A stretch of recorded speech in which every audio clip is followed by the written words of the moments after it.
रहेंगे जितने भी पार्टिसिपेंट यहाँ पर हैं। पहला सेशन जो रहेगा वो हमारा कॉलेजेस के लिए रहेगा।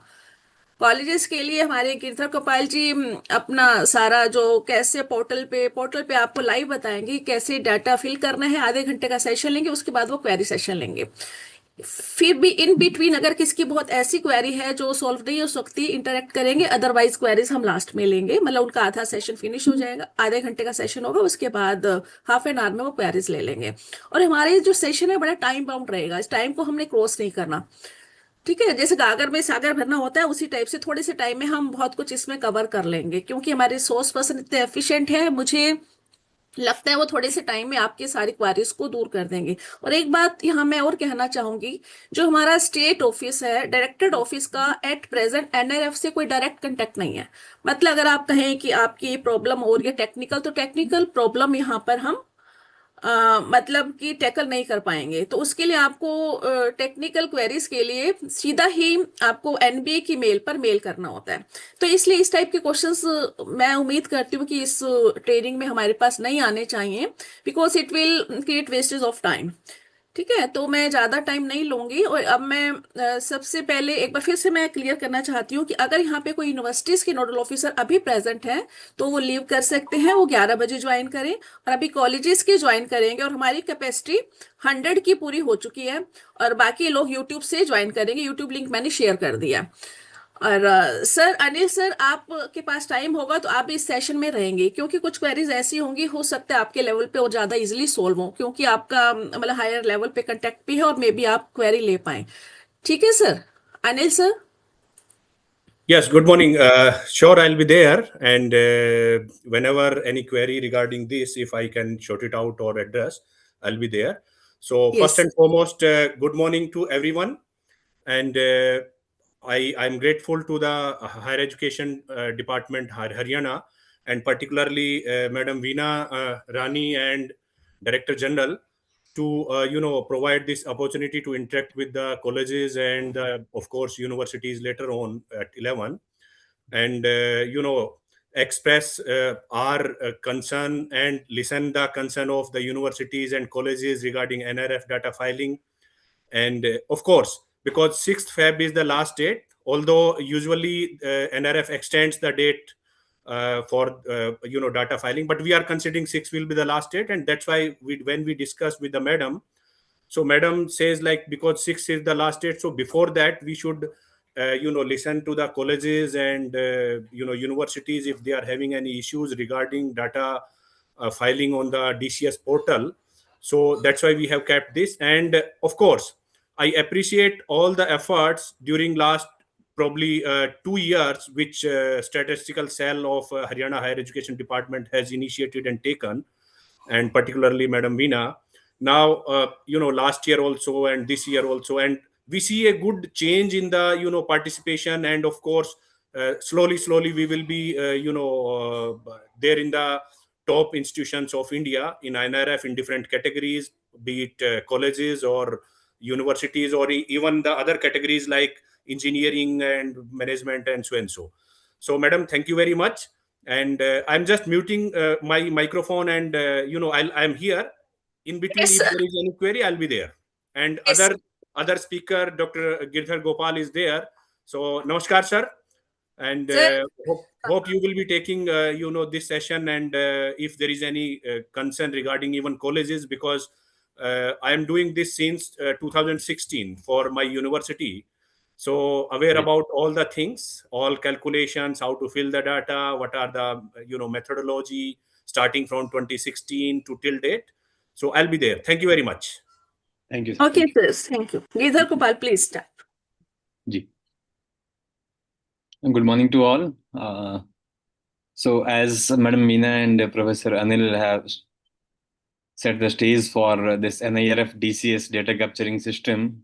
So once again, I'm also thankful to the Department of Higher Education Haryana, as sir also highlighted, since past couple of years regarding AISHE, regarding NAC, regarding NIRF, we seen lot of workshops and lot of efforts, so that minimum efforts should be there as far as we are, the colleges are concerned or the other university parts are concerned, to fill the data. and the minimum discrepancies will be there in while after filling the data for those. So if any discrepancies, any doubts, any clarifications were needed, we always have a platform to clarify those so that we can better utilize the time and better submit the data. I hope the screen is visible. Yes, ma'am. Yes, sir. Yes, sir. Visible, sir. Thank you. So this is where we start from the DCS. If you go to the homepage of the NIRF website, we all know that how you have registered on this website. There, the registration link was there earlier, and now instead of register, there is a login link, and it also shows that India Ranking 2026, the DCS is now live. Till date, अभी तक आपके पास 6th Feb जो last date है. Don't hurry or don't wait. If you, in both the situations, if you have collected the data, then fill it, okay, and if you don't have collected, then give it some time, because in hurry or in those kind of processes, it will take time. It's a responsibility work to capture the data and to fill the data, re-verify and re-verify the data again, and then only you need to fill the data here. Because once you till you submit it, so let me start by logging in. So we have all these categories. Whatever you have registered for, you need to pick that category and sir select it. Sir एक minute, screen आपका ऐसा आ रहा है कि इधर को पाए start screen sharing, अभी स्क्रीन दिख नहीं रहा आपका सर, विजिबल नहीं है स्क्रीन आया नहीं है? Sir, screen is not it visible. is visible. No, it's visible. It's visible. Visible, ma'am. Yeah. It's visible to अच्छा, me. वो I नेट don't का know. इशू होगा मैम फिर थोड़ा. Visible ओके है, ठीक sir. है, Visible है सर. Visible है sir. Yes, yes, it is visible. हो सकता है वो सिस्टम का इशू मैम जो आपके पास है. ठीक है ठीक है ठीक है, okay. So with this captcha, you reach to this DCS homepage where you have to use these browsers, at least the browser versions. Almost we all have. If you update your browser, you got several higher version of these. Any of these you can use. So you can go for a continue, and for the colleges category, we have these tabs here where you need to fill the data.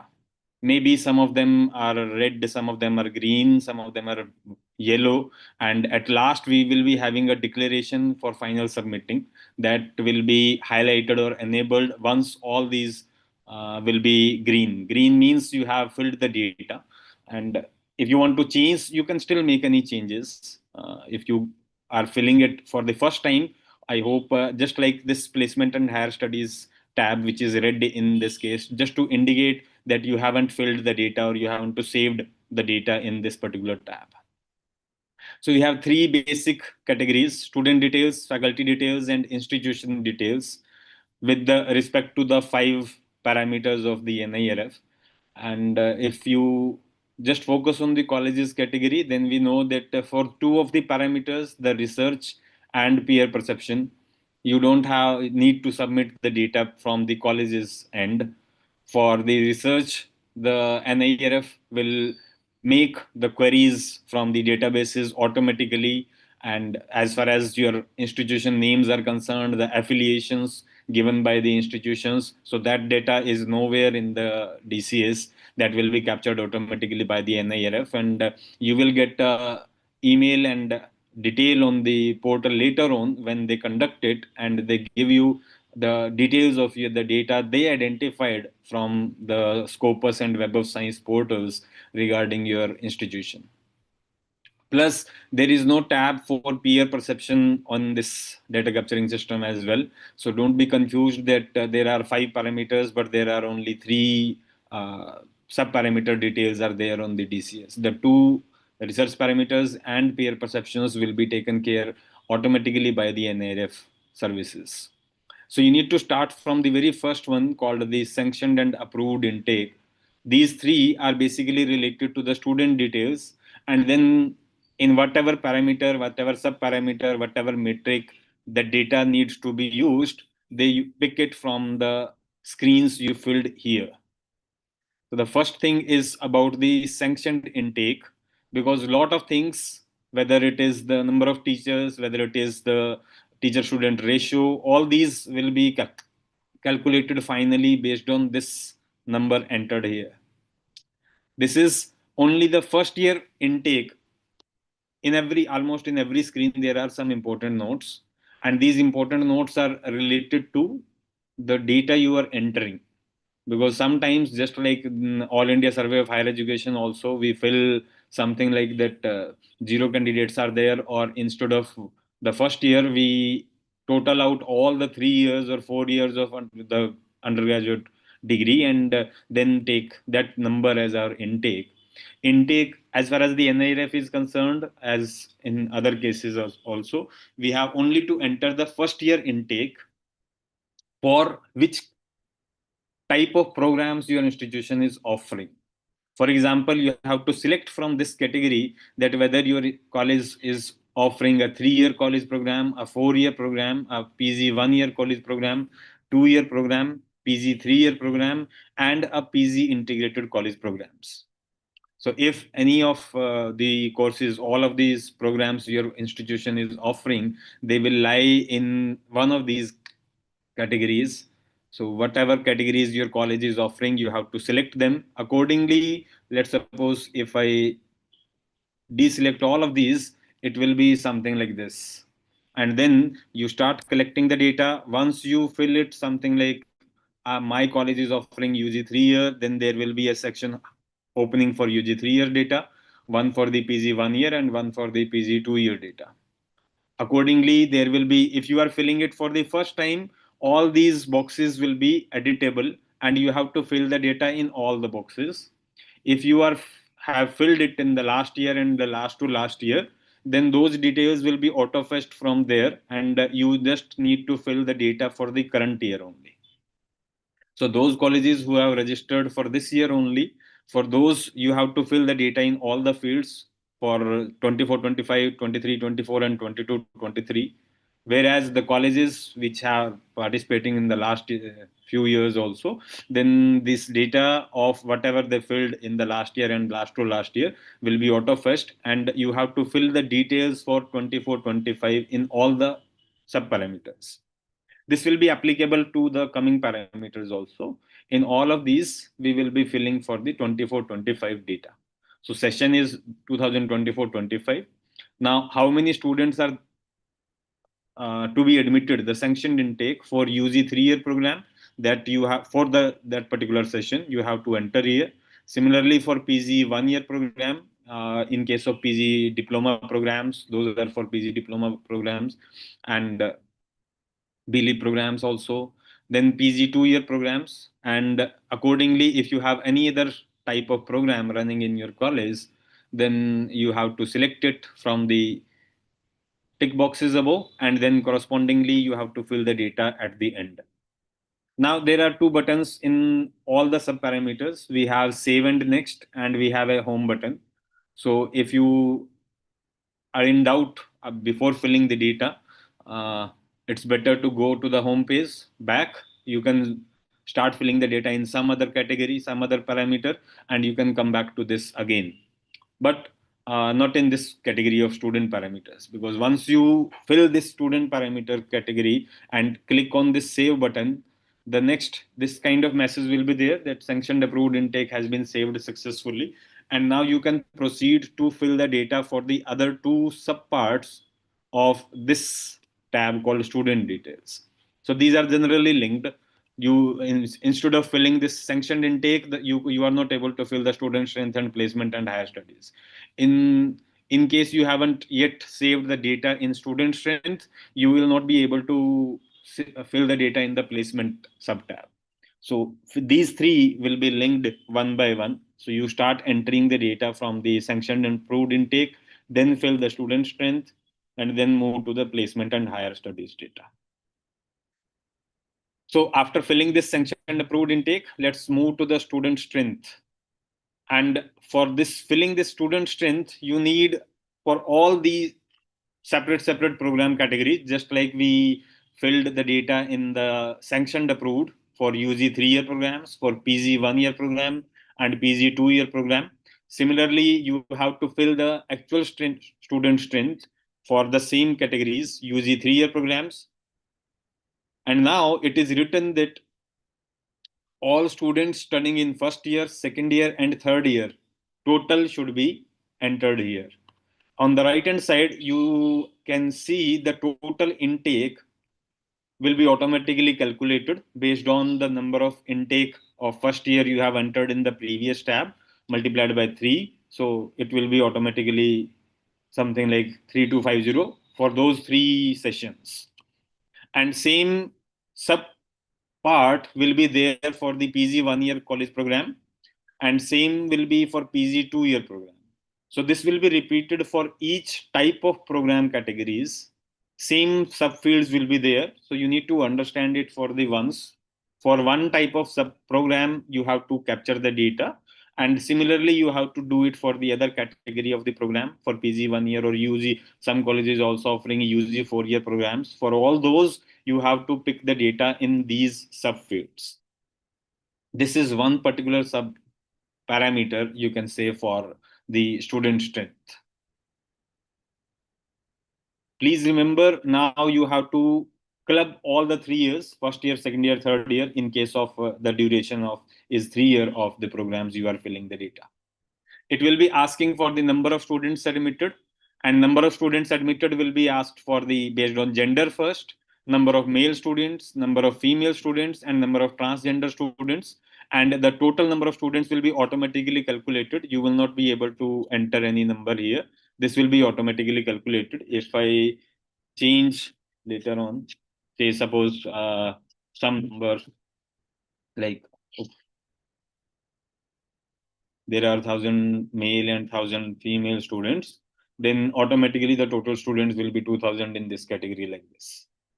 Now, out of these 2,000 students, this is just for the total number of students admitted for 3 years, first year, second year, third year.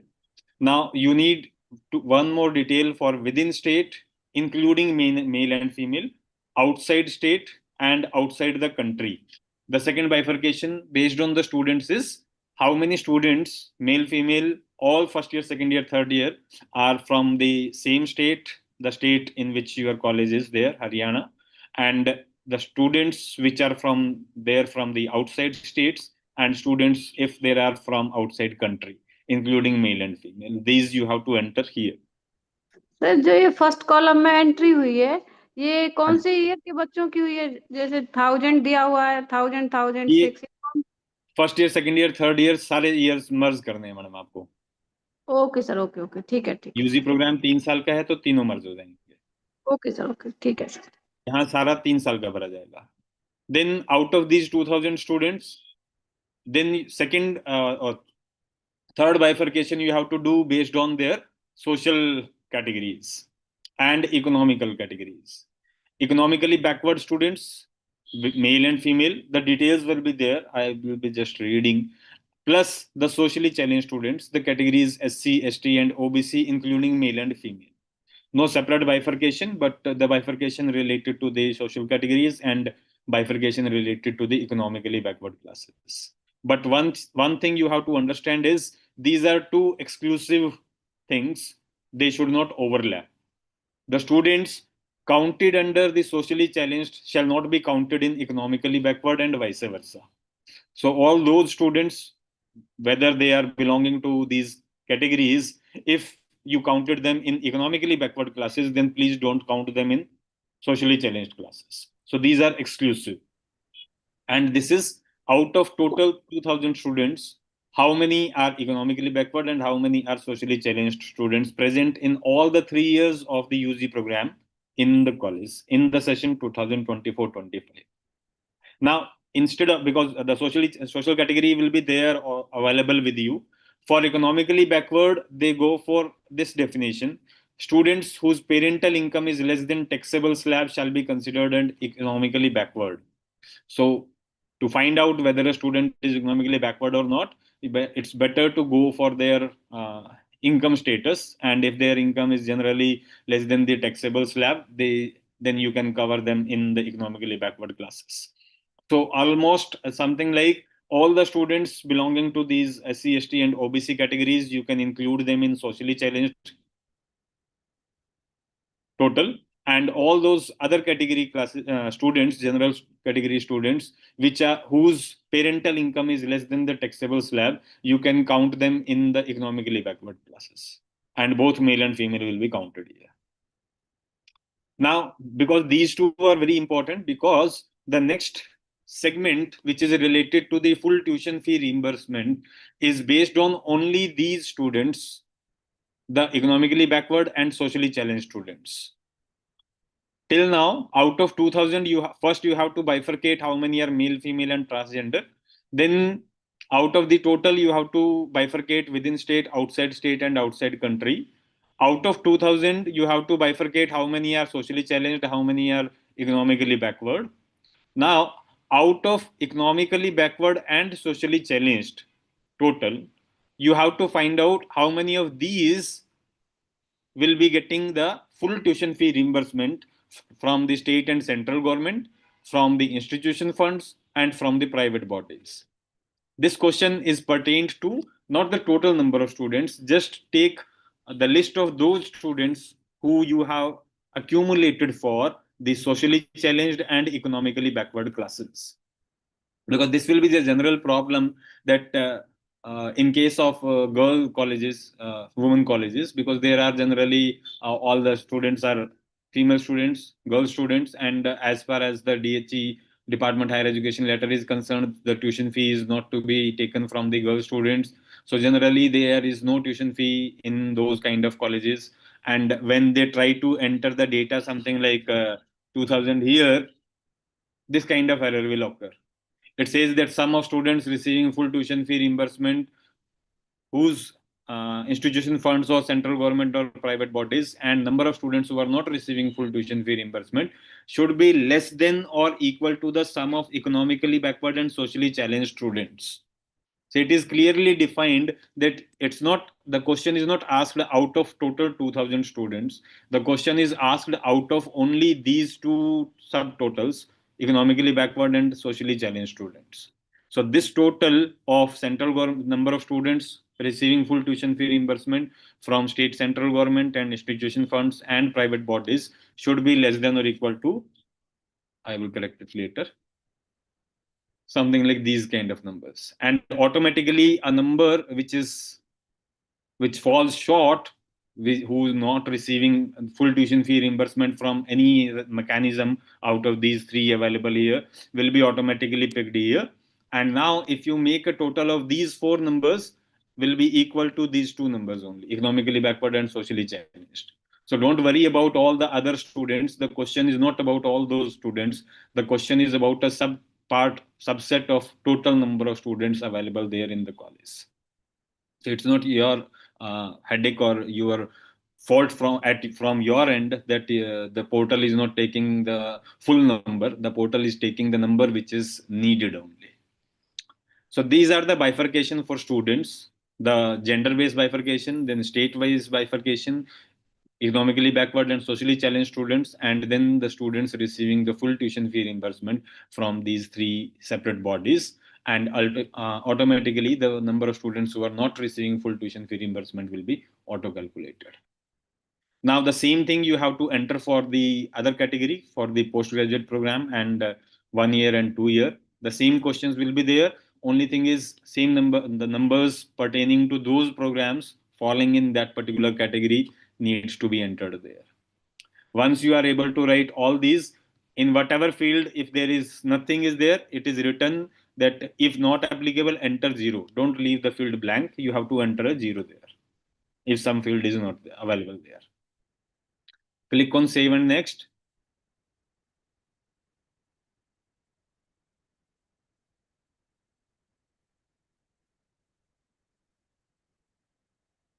I have to change this. Oh. Here we have to go for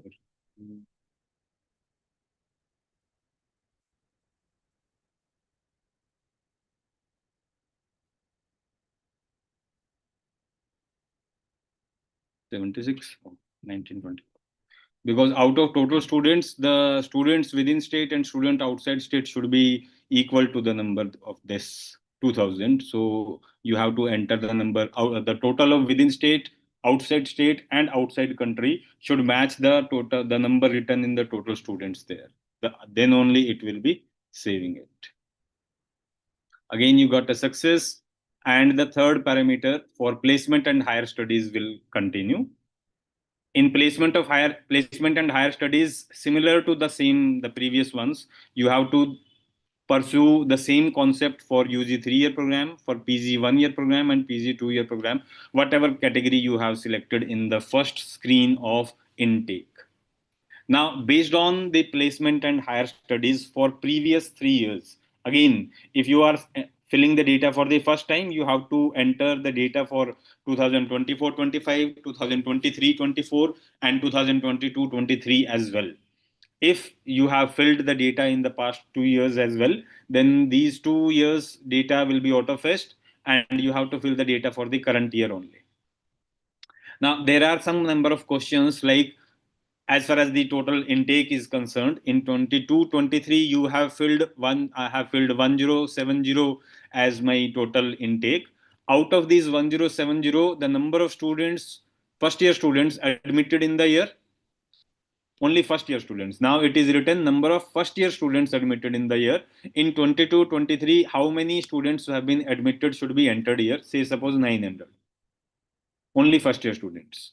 Now out of these 900 students, because they have entered to the premises in 22-23, they will be graduated after completing their 3-year UG program in 24-25.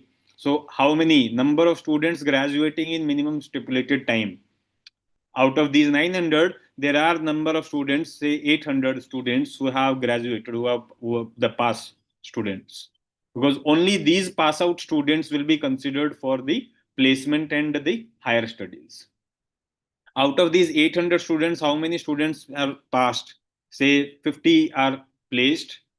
If some students are placed, then you have to enter the median of the salary of these graduated students.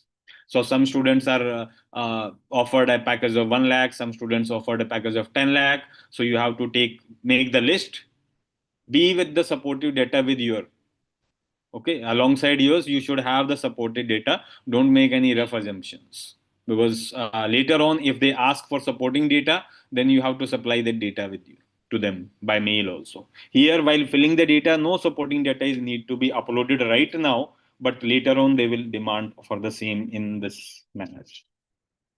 Similarly, you have to enter the median salary in words, and then out of 800, 50 are placed. What about other 750? Whether all 750 are going for the higher studies, or say suppose some 650 out of those 750 are going for the higher studies, and the rest of 100 are not doing anything.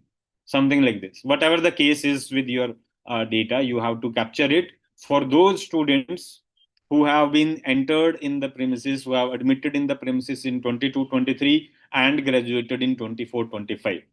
So this is a block of 3 years. So for each block of 3 years, you have to enter the data in this segment, UG 3-year program. Same आपको data PG 1 year वाले में ऐसे ही enter करना है. Same आपको PG 2 year वाले उसमें आपको ऐसे ही एंटर करना है. For past 3 years the data will be picked. अगर आप पहली बार भर रहे हैं तो आपको 3 सालों का भरना पड़ेगा. अगर आप पिछले सालों में NIRF डेटा पार्टिसिपेशन कर रहे हैं तो जो आपने लास्ट ईयर भरा होगा वो 2 आपके ऑटोमेटिकली पिक हो जाएंगे, और करंट ईयर जो 24-25 का जो डेटा है वो आपको यहाँ पे फिल करना है. This is related to the placement and higher studies data. But again, I request no pre-assumptions, no assumptions. If you have the list, if you have the exact amount of salary, then go with that. Otherwise, it's better that later on, if they ask for some clarifications, you should have your proof with you. Now, the second part is called the faculty details, which is a bit confusing. I don't know why to many of my colleagues. If you have filled the data last year, then you will be able to see the 2 tabs: select faculty from NIRF 2025 and faculty details NIRF 2026. First of all, for current year data, we are submitting the data for NIRF 2026. The number of faculties and the faculties which are present in faculty details NIRF 2026 will be applicable only. If some name is there in select faculty from NIRF 2025, that will not be counted for current year. That is there because you have filled that name for the last year's data. Okay, so that is just to help you out, because many of the faculty are generally retained from the previous years. They work for the almost half of their life for one institution. So generally, if you have before entering any detail in faculty details NIRF 2026, go to the previous year tab. You will be able to see the list of faculties which you have entered for NIRF 2025, the last year data. You have already submitted it. These will not be counted in your current year data till you import them to the current year data. How to do it? You can all import all of them if all of these previous year faculties are also there in the 24-25 data as well. Then you can select them all and click on this import selected faculties button. If say suppose few of these faculties are there only, not all of them,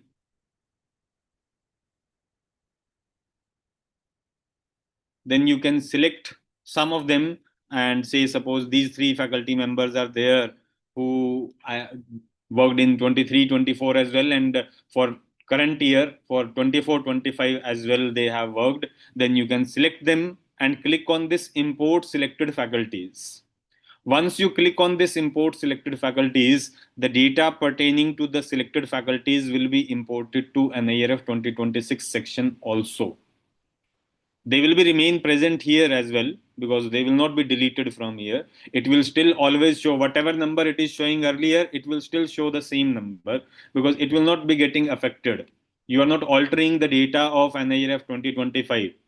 Whatever number is there, whatever list is there, it will remain present there. You have to focus on this second tab called faculty details NIRF 2026. Out of here some faculty names, some faculty members who you have imported from the previous one, and for entering the new ones as well. You need to focus on this number. Please check this one, India ranking 2026, and this count total faculty. This will be used for your NIRF 2026 ranking. Total faculty is 90, completed is 90, partially completed. If there is, then you have to click on this edit button and save it. So basically what happened is it's a 2-part process. You can understand it this way, that out of 100 teachers, 100 faculty which worked in the session, please enter the details of faculty who has worked with the institution in the previous academic year 24-25. Okay. Excuse me, sir. हाँ जी जी जी sir, ये जो आपने faculty details बताई हैं, हाँ जी। इसमें experience है, ये अगर हम कुछ फैकल्टी का चेंज करना चाहते हैं तो वो हम चेंज नहीं कर पा रहे हैं, ये फिक्स है? अगर ये आपके पास मैं बताता हूँ, देखो ओके अगर सर। वो फैकल्टी पिछले साल था और हाँ जी आपने सर। उसको इंपोर्ट किया है, तो वो automatically it will be written there. I think if you click on select faculty button, yes, the teaching experience of the faculty has already been updated on 31st July 2025, because it's been assumed by the NIRF that if you are importing some faculty from the previous year, तो वो पिछला साल 1 साल मतलब 12 महीने, 1 साल मतलब 12 महीने, इट्स ऑटोमेटिक. वो 9 महीने 10 महीने वाली चीज से कंफ्यूजन हो जाती है, but I don't think as far as the NIRF is concerned, it's not to be confused like this. They will add 12 months in the experience of those faculty because one academic year is concerned basically. Okay. So sir, we can assume if we already have data in 2025 and the faculty is already with us, so 2026 में there is no need to editing. Import आपको करना पड़ेगा. हाँ, वहां import करेंगे. select And करके sir, import आप करेंगे. what if I have suppose 100 plus faculty members new, then what is the shortcut, sir? You can do it in the same manner. What's the issue? How, sir? You go to the select faculty, import 100. 100's a new faculty, so how I can upload the Excel Okay, file? no uploading format is given by the NIRF yet. We are waiting for one nation, one data platform for that. Only thing is you have to enter click on add new and then. Excuse me, Girdhar sir. Ji sir. Sir, myself Robin Anand from Manohar Memorial College, Fatehbad. हाँ जी sir. हाँ sir, मैं आपसे एक छोटी सी information चाहता हूँ. जैसे हम ये टीचिंग का डाटा फिल कर रहे हैं, मान लीजिए कि किसी टीचर ने 24-25 में हमारे पास 1 जुलाई को ज्वाइन किया और 5 जुलाई को वो टीचर छोड़ गया. हाँ. तो दिस मीन्स उसने सिर्फ 5 ही दिन काम किया. ठीक है, ठीक है. हम उसका डाटा इसके अंदर फिल करते हैं, तो मिनिमम 1 मंथ का डाटा फिल किया जाता है सर इसके अंदर. उनका डेटा देखिए यहाँ पे लिखा हुआ है, आपको उनका डेटा करना है जो एकेडमिक ईयर 24-25 में आए हैं. एटलीस्ट मैं 24-25 की बात कर रहा हूँ सर. हाँ, अगर 24-25 में एक सेमेस्टर से कम भी अगर फैकल्टी आपके पास नहीं है तो वो आपके काउंट में मतलब काउंट नहीं होगा आपके क्रेडिट में. सो इट्स बेटर आप उसका डेटा नहीं डालो. नहीं डाले तो उससे डाटा को कोई मिसमैनेजमेंट नहीं होगा? नहीं, क्योंकि यह मांगते हैं आपको पूरे ईयर के लिए जो फैकल्टी रहेगी उसी का डेटा देना होता है. ठीक है सर. एटलीस्ट पूरे ईयर के लिए नहीं है तो आप आधे ईयर एक सेमेस्टर ये कंसीडर कर लेते हैं विद 0.5 वेटेज, तो आप एक सेमेस्टर वाले का डेटा यहाँ डाल सकते हैं. अच्छा, नहीं तो हमने तो अब इसमें ऐसे कर दिया सर कि अगर बच्चा टीचर कोई 5 दिन आया है, हमने उसमें 1 मंथ अगर लिख दिया तो हम उस डाटा को अब सारे को डिलीट करें? वो तो गलत हो जाएगा ना, जब वो रहा ही आपके पास 5 दिन है फिर मैं 30 दिन बिल्कुल बिल्कुल बिल्कुल बिल्कुल बिल्कुल बिल्कुल उसको आई प्रेफर कि आप डिलीट ही करें. ठीक है sir, thank you thank you. I want to add one thing more thing Peter here. sir, good morning sir. हाँ जी अनिल सर, आप Yeah, एक good second morning. में Let me just answer the earlier query. Right. So there may be a confusion among the the IQAC coordinator of the colleges. Data. There are 2 portals. One is ISHE. ISHE is like All India Survey on Higher Education portal is there. So, and on that portal, we have to fill the exact details. When teacher, what is the joining date and other things like if we do for the teachers. But as far as concerned with NIRF, this is not the data capturing portal for other things. It is only for the ranking purpose. So probably in the future, because I attended so many meetings at NBA, NRF also with Mr. Nasha, member secretary and member, the chairman also.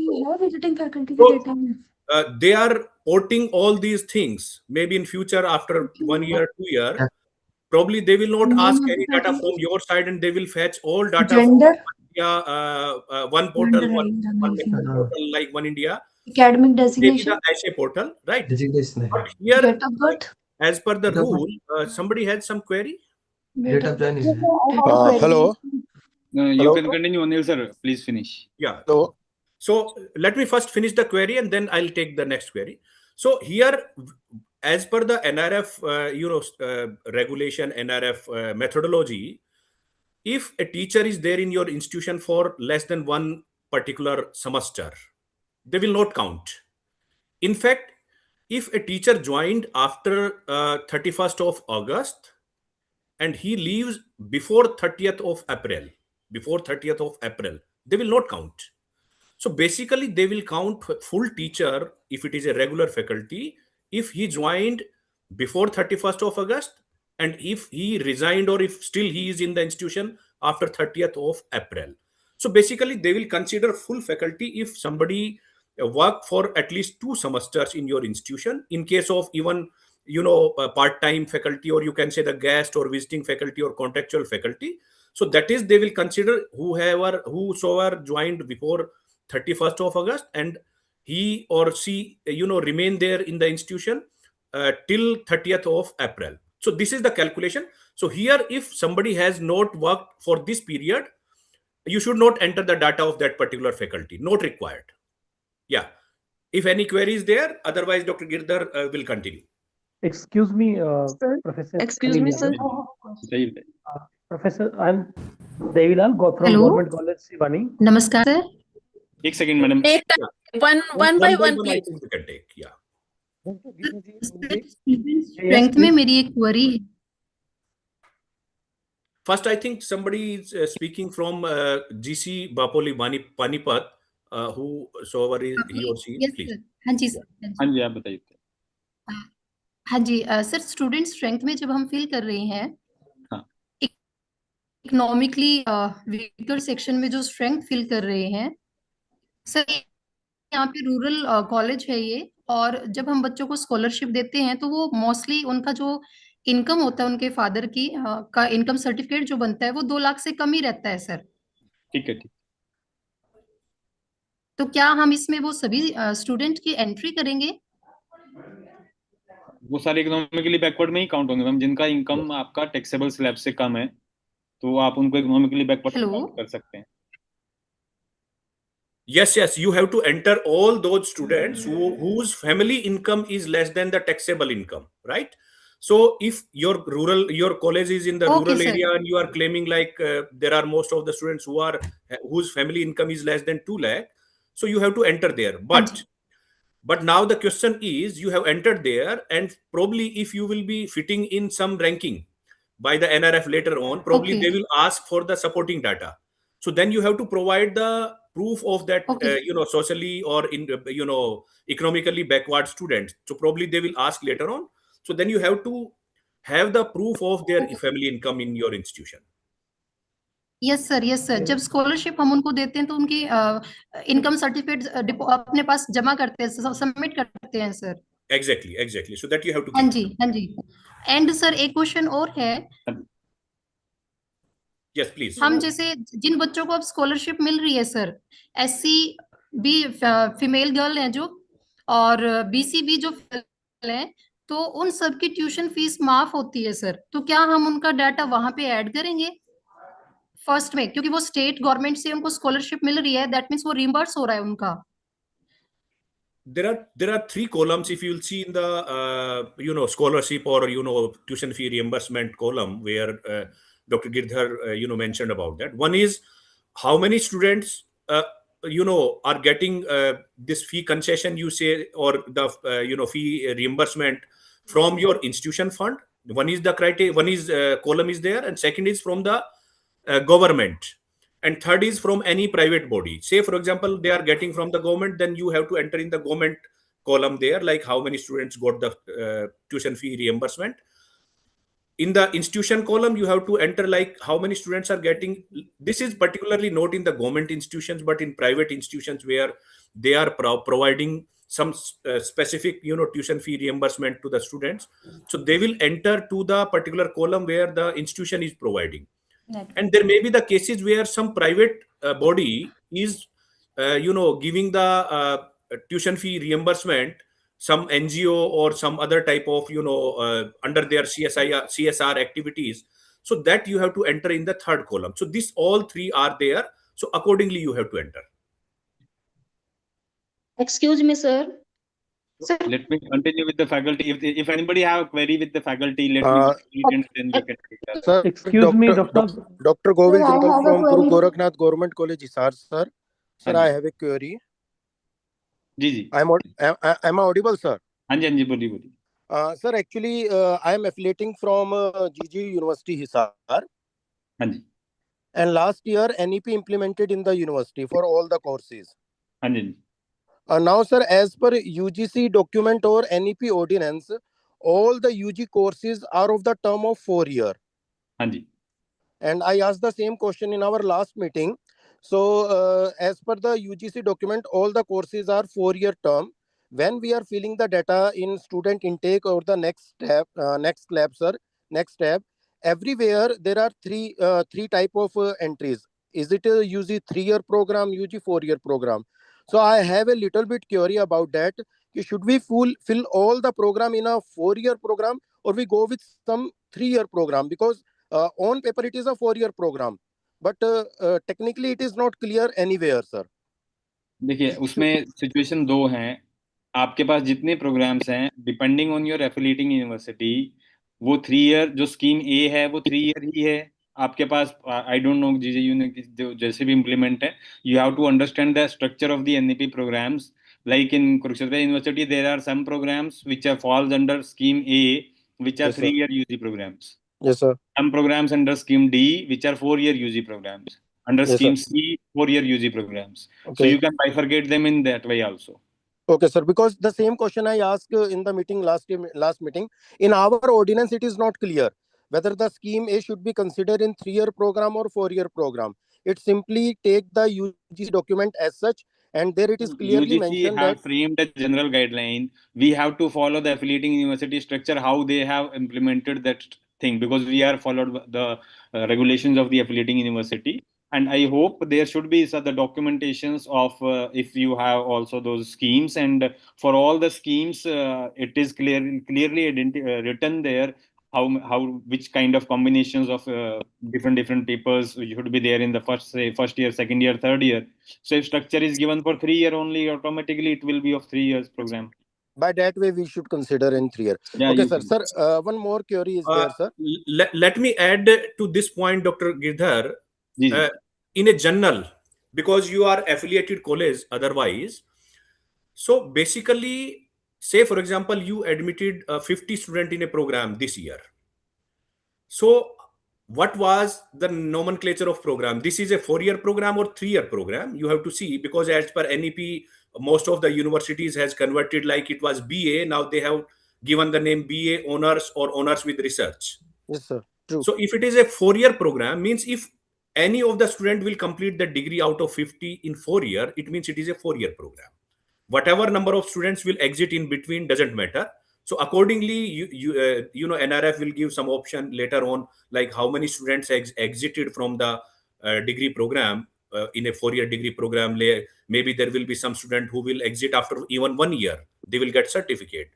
Some of them will exit after 2 years. They will get diploma, and maybe some of them will exit after 3 years. So it will be a 3-year degree program normal.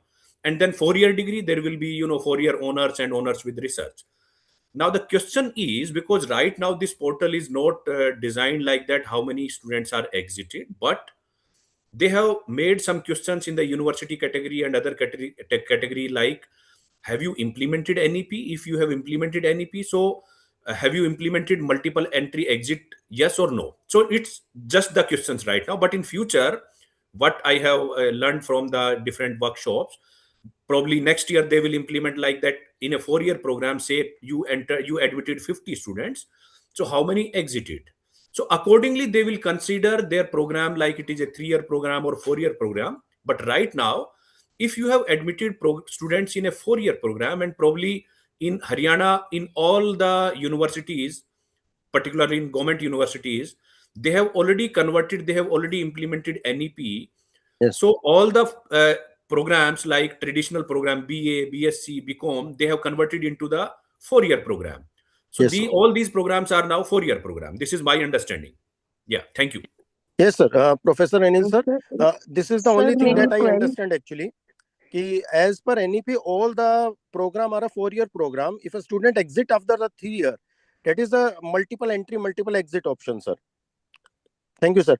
Sir, one more query is there, sir. Excuse me, Girdhar sir, may I ask one question? हाँ जी, आप पूछिए. Sir, one more query, sir, please. थोड़ा last में ले लेंगे sir. Sir EBC और EWS से related था सर. हाँ जी, बोलिए. इकोनॉमिकली बैकवर्ड क्लासेस में आप कहते हो सर कि हमें टैक्सेबल स्लैब से नीचे वाले बच्चे हमें कंसीडर करने हैं सर. बट हमारे हरियाणा में आप देखते हो सर, हम EWS सेक्शन लेते हैं जिसका जो सर्टिफिकेट है वो 6 to 8 लाख का है, बढ़ के 8 लाख भी हो गया सर. आप वो भी ले सकते हैं सर. इट इज में रख लीजिएगा.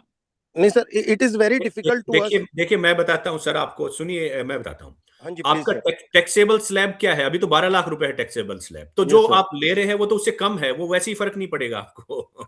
ओके, 8 लाख तो वैसे इससे कम है. बस वो डॉक्यूमेंट ले लेना ताकि बाद में दिखाने के लिए काम आए. Thank you sir. Thank you. Good morning, Dr. Girdhar. Good morning, sir. Can I ask a faculty related question? मैं एक बार फैकल्टी को एक्सप्लेन कर दूं पहले. Just wait please. Girdhar ji, ऐसे तो सारा सिस्टम डिस्कशन में जाएगा. मुझे लगता है जो नॉर्मल जो क्लैरिफिकेशन हो नहीं पाएगी. आई थिंक मेरी सबसे रिक्वेस्ट है, पहले गिरधर सर को अपना क्लैरिफाई करने दीजिए जो भी उन्होंने एक्सप्लेन करना, उसके बाद डाउट्स ले लेंगे. ऐसा ठीक है? या पैरा या वन बाय वन एक बार गो थ्रू हो जाता हूं, then we can continue later. थोड़ा ही टाइम लगेगा. मेन जो पोर्शन था वो स्टूडेंट फैकल्टी वाला ही था, वो हो गया है. तो वो ज्यादा बेटर रहेगा. related to faculty only. I just wanted to say कि I'm in Indian Institute of Management Rohtak. here we have many international faculty and they are not like to disclose their date of birth or pen card. So what we can do in that case, sir? Madam, without these details, NRF will not take data. And as far as concerned with the, why they don't want to disclose? Because they recruited in the Disclose to institution. Listen, especially the listen. pen number, sir. If probably see, actually, you have recruited them, and while the recruitment, all these details usually every institution asks. So they have already submitted to your institution while the recruitment. At the time of joining, they submit Is the their PAN this card. option exempted pen card as per government rule? So Government of India rule? then there is an option, you click the checkbox, their PAN card is exempted, but do Sir, this really they option are is not exempted? working in my portal. Ki what is this tab saying? No, When I have click you? this question mark, na, there is no description, sir. No, description will not be there. This is just you have to follow the Government of India rules, specify Acha, them. okay, okay. And if you don't want the details, then you can click on and it will be exempted. And later on, when an ARF asks seek for the clarifications from you, then you should be able to clarify them, because then they will be seeking the details from your reply only. Sure, sir, excuse me sure. Thank you, sir. Sir Sir, I have a deputation out question. To faculty detail में लेंगे क्या, अगर 1 साल से ज्यादा time से वो deputation out है तो? This is pertaining to generally queries, because you have to enter those जिन्होंने 24-25 में आपके पास पढ़ाया. अनिल सर ने नहीं सर, बताया कि डेपुटेड सर, एक्सक्यूज मी सर, 2 साल से डेपुटेड आउट है सर. तो 24-25 में उन्होंने आपके पास नहीं पढ़ाया ना. No sir. ये जनरली आप एक तरीके से चीजों को कंसिडर कर सकते हैं, या तो आप सैलरी वाला पार्ट ले सकते हैं कि सैलरी आपके कॉलेज से जा रही है तो वो आपके रोल पे है. Yes. Because all of the government colleges I think have these kind of issues. अगर Yes, वो yes, sir. रेपुटेशन में आपके कॉलेज में आए हैं तो आप उनको, लेकिन अगर पर्टेनिंग टू 1 सेमेस्टर एटलीस्ट 31 अगस्त के बाद आए हैं और 30 अप्रैल से पहले गए हैं, then there is no use of entering the data of that faculty. Continuously वो 2-2 साल से डेपुटेड आउट है सर. हाँ, फिर आप उसको उस तरीके से ले सकते It's simple, I have a like Dr. question. Girdhar mentioned. It's based on the salaries, from where salary was disbursed. That's it. Excuse me, Girdhar ji. Sir सभी ऑन करेंगे माइक तो किसी की आवाज नहीं आएगी, गिरधर जी इसीलिए मेरा thank you. So let me again once complete the things, then we will come back. And please, whenever you ask the queries, I request go one by one, because we all can hear what others are saying. But if all are speaking, then nobody will be able to hear anyone. Girdhar जी मैं पिछले 5-10 minute से बात करना चाह रहा हूँ sir, if you are free just 1 or 2 minutes. बोलो sir. अच्छा, हमने जैसे लास्ट ईयर भी पार्टिसिपेटेड इन NIRF 2025. हाँ जी. तो जब हम डेटा इंपोर्ट करते हैं फैकल्टी का, अराउंड 30 टीचर्स वी हैव, तो 24 कंप्लीटली वो उसमें दिखाते हैं सक्सेसफुली कंप्लीटेड. ठीक है. Out of them 6 are partially completed, but when we edit it doesn't allow, the portal doesn't allow any editing. I have tried this for 2-3 days. अब वो जैसे एक्सपीरियंस में फिल करते हैं ना सर, वो अलाउ नहीं करता. देखिए, अगर जो मेरा समझना है, जो 30 आपने इंपोर्ट किए उसमें 24 आपने रेगुलर कर रखे होंगे. जी राइट. वो एज इट इज कंप्लीट, वो इंपोर्ट हो जाएंगे और उनका डेटा एडिट करने के लिए नहीं आएगा, वो कंप्लीटेड में भी आ जाएंगे. जो 6 आपके होंगे वो रेगुलर नहीं होंगे, तो वो डेटा इंपोर्ट हो जाएगा और वो पार्शियली कंप्लीटेड में आएंगे और आपको उनका डेटा एडिट करके सेव करना होगा. लेकिन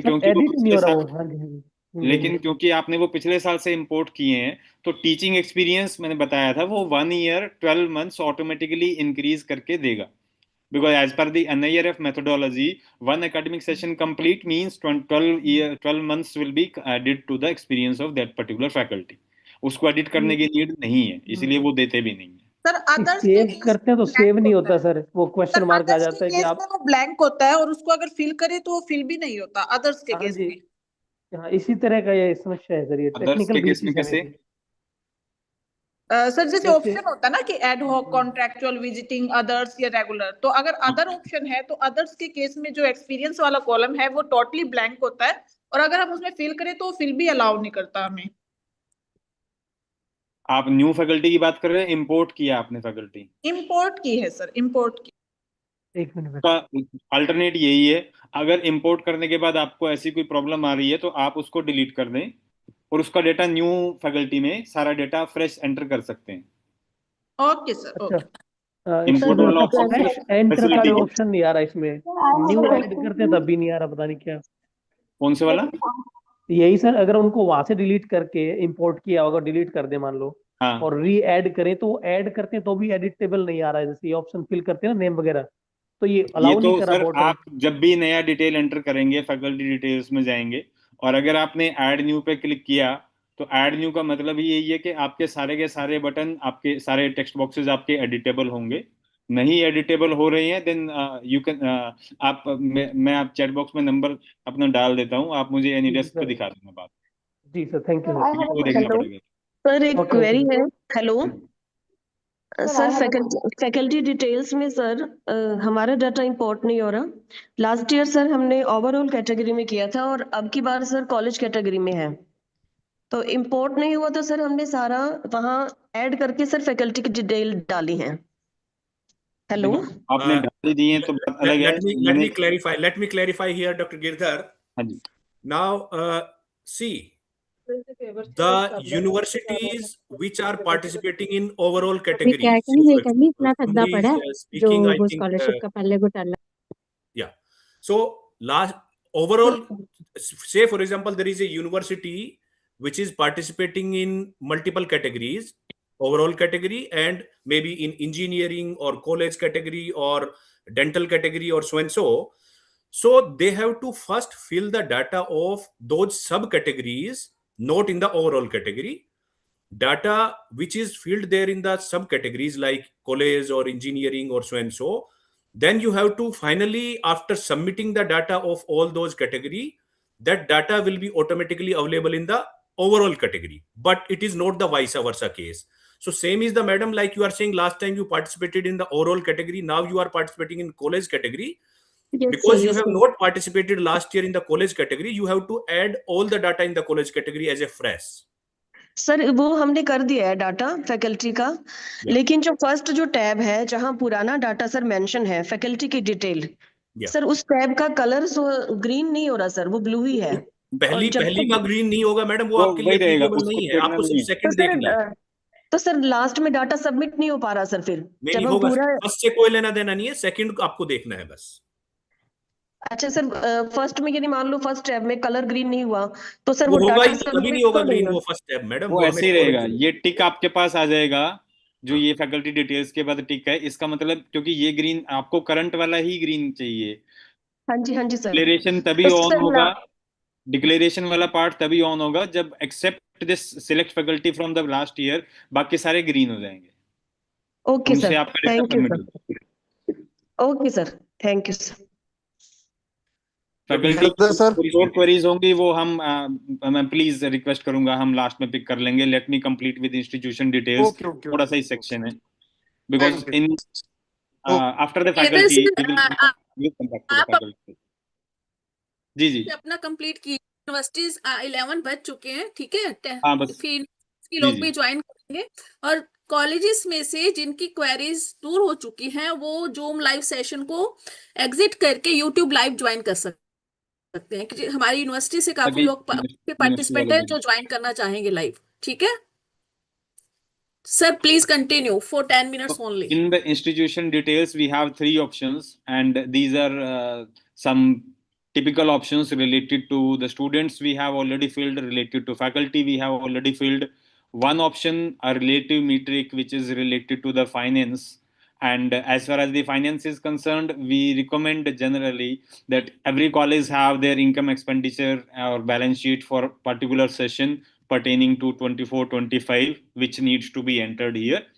Again, 3-year data, 2-year will be filled automatically, and for 24-25, please refer to that audited balance sheet document for the brief bifurcation or the counting of those expenditure into these particular amounts.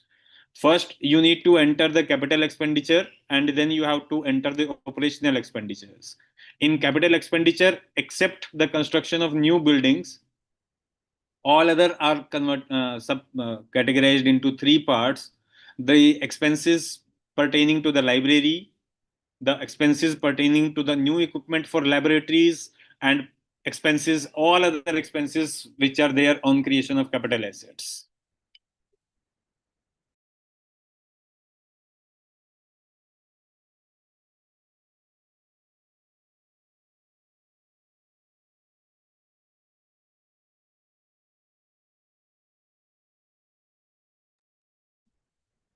So these three subcategories, the expenses pertaining to the library, expenses pertaining to the new equipment for laboratories, and all other expenses which are there on creation of capital assets, these amount in rupees and amount in words needs to be entered here. I'm again requesting, please follow the audited statements again, because the proofs for these questions pertaining to the finance will be there. Similarly, for all the operational expenditures, we have to subcategorize the expenditures pertaining to the salaries for teaching and non-teaching staff, and seminars, conference, workshops, etc. And then other than these two, maintenance of academic infrastructure or consumables and or other running expenditures. Expenditures specifically pertaining to the college only related to college. This is a general problem to some of the colleges which I have coming across is there is generally the aided colleges, they have a management, and the management is running the college, a school, a B.Ed college also, and they are not maintaining the separate things of finances for the colleges. And if they fill all the expenses pertaining to all these three institutions from the balance sheet, that will be not be the correct figures. The correct figures will be, you need to maintain the income expenditure which is pertaining to that particular college only for which you are filling the data. And that is specifically written there only related to the college. So you have to seek the clarifications whether those figures there in those balance sheets and other expenditure statements are pertaining to the college only. Sir अगर किसी का पुराना college है तो ऊपर वाला column भरने की जरूरत नहीं है, क्योंकि उसमें सिर्फ न्यू कॉलेज लिखा हुआ है। कहाँ? नहीं, इससे न्यू ऊपर वाले कॉलम है। यस मैम, न्यू बिल्डिंग वाला हमारी जैसे किसी की पुरानी है बहुत, तो उसको ऊपर वाला भरने की जरूरत नहीं है। नहीं, आपको भरने हैं लाइब्रेरी वाले, न्यू इक्विपमेंट फॉर लैब वाले और other expenditure for capital assets excluding land and building. Land and building को छोड़ के लैंड एंड बिल्डिंग वाला तो भरना ही नहीं है आपको। एक्सपेंसेस सारे भरने हैं, फील्ड आपको सारे एडिट करने हैं। Okay sir, okay okay. Hello जी सर, मैं सपना बात कर रही हूँ जीसी भेंडोली से। जी मैडम बताइए। मैं ये जानना चाहती हूँ कि क्या कोई मिनिमम एलिजिबिलिटी भी है, क्योंकि हमारे यहाँ 2 स्ट्रीम है और 400 से 500 के आसपास बच्चे हैं। 500 तक कम है। किस चीज के लिए? नहीं, कॉलेज कैटेगरी में अप्लाई करने के लिए कोई मिनिमम एलिजिबिलिटी नहीं है। ओवरऑल कैटेगरी में, बाकी सारे जनरली कई कैटेगरीज में है, कॉलेज कैटेगरी में आप अप्लाई कर सकते हैं। जी जी सर मेरा भी एक क्वेश्चन ले लीजिए प्लीज। हाँ जी। हाँ जी सर, मेरा क्वेश्चन ये है कि हम जैसे पहली बार ये डेटा फिल कर रहे हैं तो इसमें फैकल्टी में क्या किया सर जाएगा? प्लीज आप रिपीट कर देंगे।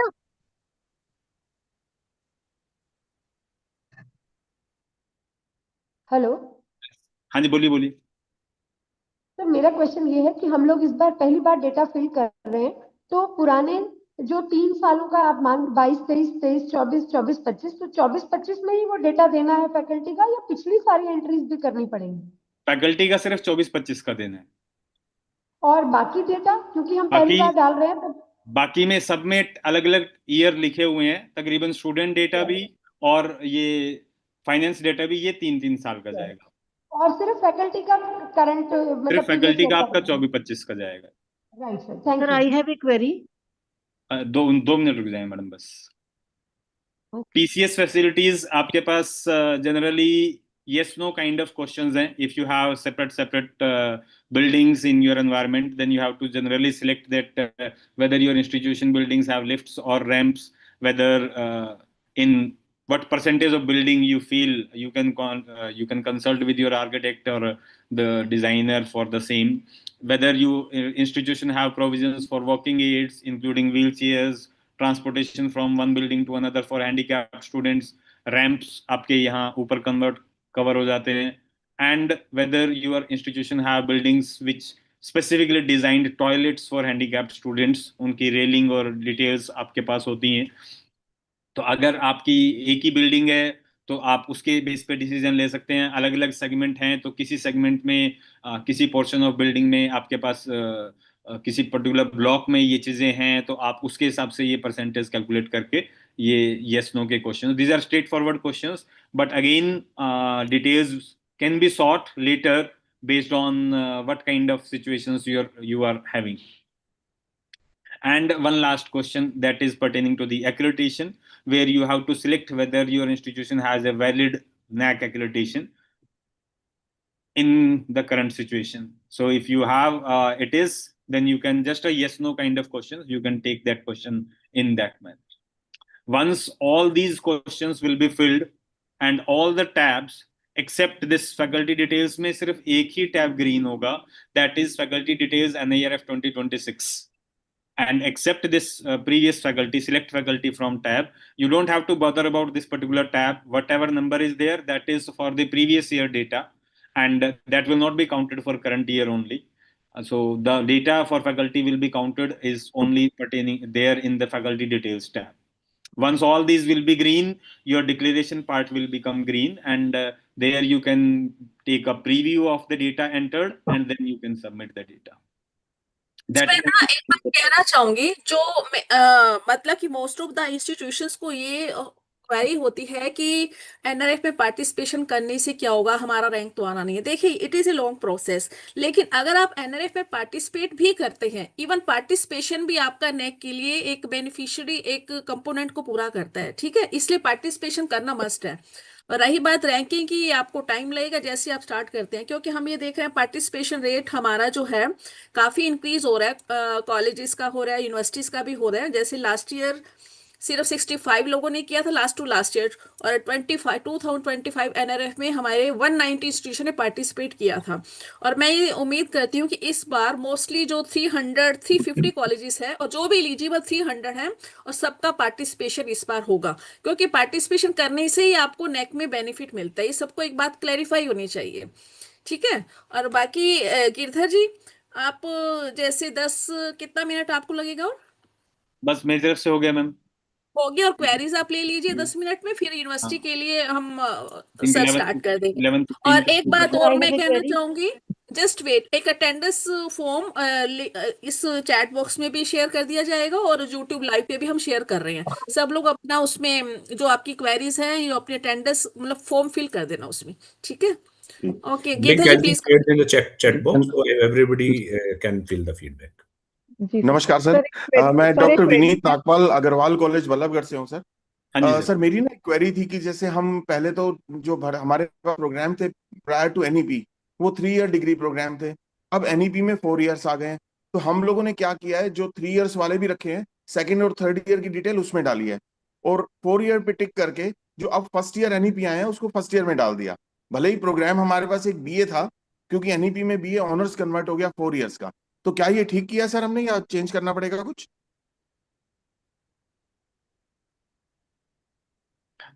See, this transition phase will be bit confusing.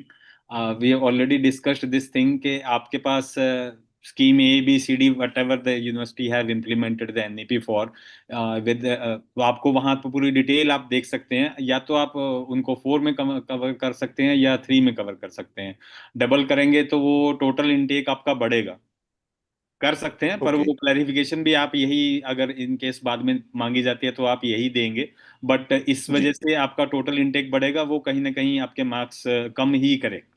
Nagpal जी, आप ऐसा है, इनटेक जो है, मेरा मानना यह है कि इनटेक में आप उसको 4 ईयर में काउंट कीजिए, 3 ईयर में मत काउंट कीजिए। बट जहां आप टोटल स्टूडेंट जो सेकंड टैब सर ने दिखाई है स्टूडेंट स्ट्रेंथ वाली, उसमें हम भरते हैं data. For example, we are having 3 year programme, तो उसके 3 साल के कितने टोटल बच्चे हैं हमारे, accordingly male female, outside state, inside state. तो वहां पे पिछले साल के जो बच्चे जो आपने लास्ट ईयर 3 ईयर प्रोग्राम में एडमिट किए होंगे, उनका डाटा आप वहां पे काउंट करेंगे। तो टोटल स्ट्रेंथ में आपके कुछ 4 ईयर के भी होंगे, कुछ 3 ईयर के, बट इनटेक तो इसी साल की आप भर रहे हैं ना। इनटेक में पुराने ईयर की तो ऑलरेडी आप लास्ट ईयर भर चुके थे, अगर आप पुराने हैं तो। बिल्कुल बिल्कुल बिल्कुल जी, इनटेक हम इस साल रखेंगे, लास्ट ईयर 0 कर देंगे उसकी 3 ईयर की। Yes sir good morning. ठीक है, थैंक यू। हेलो। हेलो, हाँ जी, बोलिए बोलिए। सर मैं डॉक्टर संजीव बात कर रहा हूँ, गवर्नमेंट कॉलेज प्रताप नगर से। हाँ जी सर। सर मेरे यहाँ पे कॉलेज में 3 साल हमारे उस पे 3 बैच वो निकल गए। हम NIRF में अगर पार्टिसिपेट करते हैं, हमारे यहाँ जो स्टाफ है सभी लोग सर 2 या 3 दिन की डेपुटेशन पे हैं आसपास के कॉलेज से। यहाँ पे रेगुलर कोई फैकल्टी नहीं है सर। ठीक है, ठीक है। तो कोई 2 दिन, कोई 1 दिन, कोई 3 दिन। तो इस केस में सर हम लोग वो फैकल्टी उन कॉलेजेस में भी दिखाई जा रही है, तो उस केस में हम लोग कैसे इसको करेंगे सर? उनका सैलरी देखिए, आप लोग जनरली गवर्नमेंट कॉलेजेस में जो ये स्ट्रक्चर है उसमें आप दो ही चीजें ले सकते हैं, या तो आप सैलरी का कंपोनेंट ले सकते हैं। किसी की सैलरी आपके कॉलेज से नहीं जा रही है? नहीं सर, नहीं सर। फिर जो फैकल्टी है वो अगर आपके पास कितने टाइम के लिए है वो सेमेस्टर बनता है, तो आप अपनी डिटेल वो सर फिल करके एक सेमेस्टर के लिए ही है वो। फिर नेक्स्ट सेमेस्टर मतलब 4 लोग ऐसे हैं जो चेंज हो जाते पूरे हैं। साल के लिए है, लेकिन 3-3 दिन के लिए है। लेकिन बाकी लोग कोई 1 दिन के लिए, कोई 2 दिन के लिए है सर, वीक कोई नहीं, में। आप उनको उसी तरीके से, क्योंकि उनका डेट ऑफ लिविंग तो कोई है नहीं, तो आप उनको एक बार ऐड कर लीजिए और वो सैलरी उनकी यहाँ पे ड्रा नहीं होती सर, सैलरी उनकी वो जी सारे सर। डॉक्यूमेंट्स आप उसमें कंबाइन कर सकते हैं, और डॉक्यूमेंट्स आप रख के इन केस ऑफ क्लैरिफिकेशन बाद में अपना केस मतलब जस्टिफाई कर सकते हैं उस टाइम पे। जहाँ तक मुझे लगता है इनका जो डेपुटेशन वाला है, जो रेगुलर जहाँ से सैलरी निकलती है वहीं पे काउंट होगा। इनमें फैकल्टी का जीरो ही शो किया जाएगा, लेकिन फिर भी आप डेपुटेशन वाले उनके ऑर्डर अपने पास रखिए, इसमें भरा नहीं जाएगा। कोई बात नहीं, रैंकिंग में नहीं आएगा, वही तो मैं कह रही हूँ, आपका पार्टिसिपेशन में तो हो ही जाएगा ना। लेकिन मुझे नहीं जी लगता कि टीचिंग का इनके यहाँ ऐड होगा, क्योंकि वहाँ जो रेगुलर है फैकल्टी वो रेगुलर में ही काउंट होगा ना, जहाँ से वो आ रहे हैं। क्योंकि मैम यहाँ पे बिल्डिंग भी अपनी नहीं है, बिल्डिंग भी किसी स्कूल की जो बिल्डिंग भी में। आपके पास है, अगर आप जो सेशन वाइज, क्योंकि बिल्डिंग का क्राइटेरिया भी इसके अंदर नहीं दिया कि आप एलिजिबल नहीं है, इसमें सिर्फ क्राइटेरिया 2 सेशन है सर, 3 सेशन है ना। 3 है मैम। पार्टिसिपेशन का 3 सेशन है, जो बेसिकली जो क्राइटेरिया है 3 सेशन का, आप उसको पूरा कीजिए और डाटा फिल कर दीजिए। और क्योंकि बड़े सारे पैरामीटर्स जो आप हो सकता है कवर नहीं करेंगे, लेकिन वो हमारे मिनिमम क्राइटेरिया में तो नहीं आते ना कि बिल्डिंग है या नहीं है, ठीक है ना। तो कोई बात फैकल्टी नहीं, आप फैकल्टी रेंटेड में कर दीजिए। तो फैकल्टी को नील करें मैम फिर वहां पर? बिल्कुल नील करिए, हाँ, बिल्कुल, लिख क्योंकि करके सैलरी भेज। नहीं निकल रही तो यहाँ मत शो कीजिए, कोई बात नहीं, जो है उसी को वही शो करेंगे आप। ठीक है मैम, थैंक यू।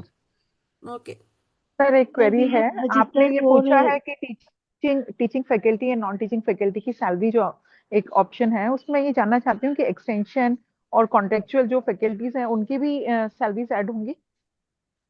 हाँ जी, वो भी तो आप जनरली उसको आपने उसमें दिखाया होगा, आप करेंगे फैकल्टी डिटेल्स में भी आपने उनको दिखाया होगा। जी सर जी। तो सभी की है, वो आपके ही एक्सपेंसेस में से आपकी बैलेंस शीट में होगा उनका detail. Okay sir, thank you. Sir, Sir, we good have morning, sir. registered for college category as well as overall category. हाँ जी। Is it compulsory to fill the overall category? No, you can fill the college category only, and your participation and in college category will be considered. If you fill the overall category, then your participation in overall category will also be considered. If you don't fill the overall, then only the college category participation will be considered. There are no issues.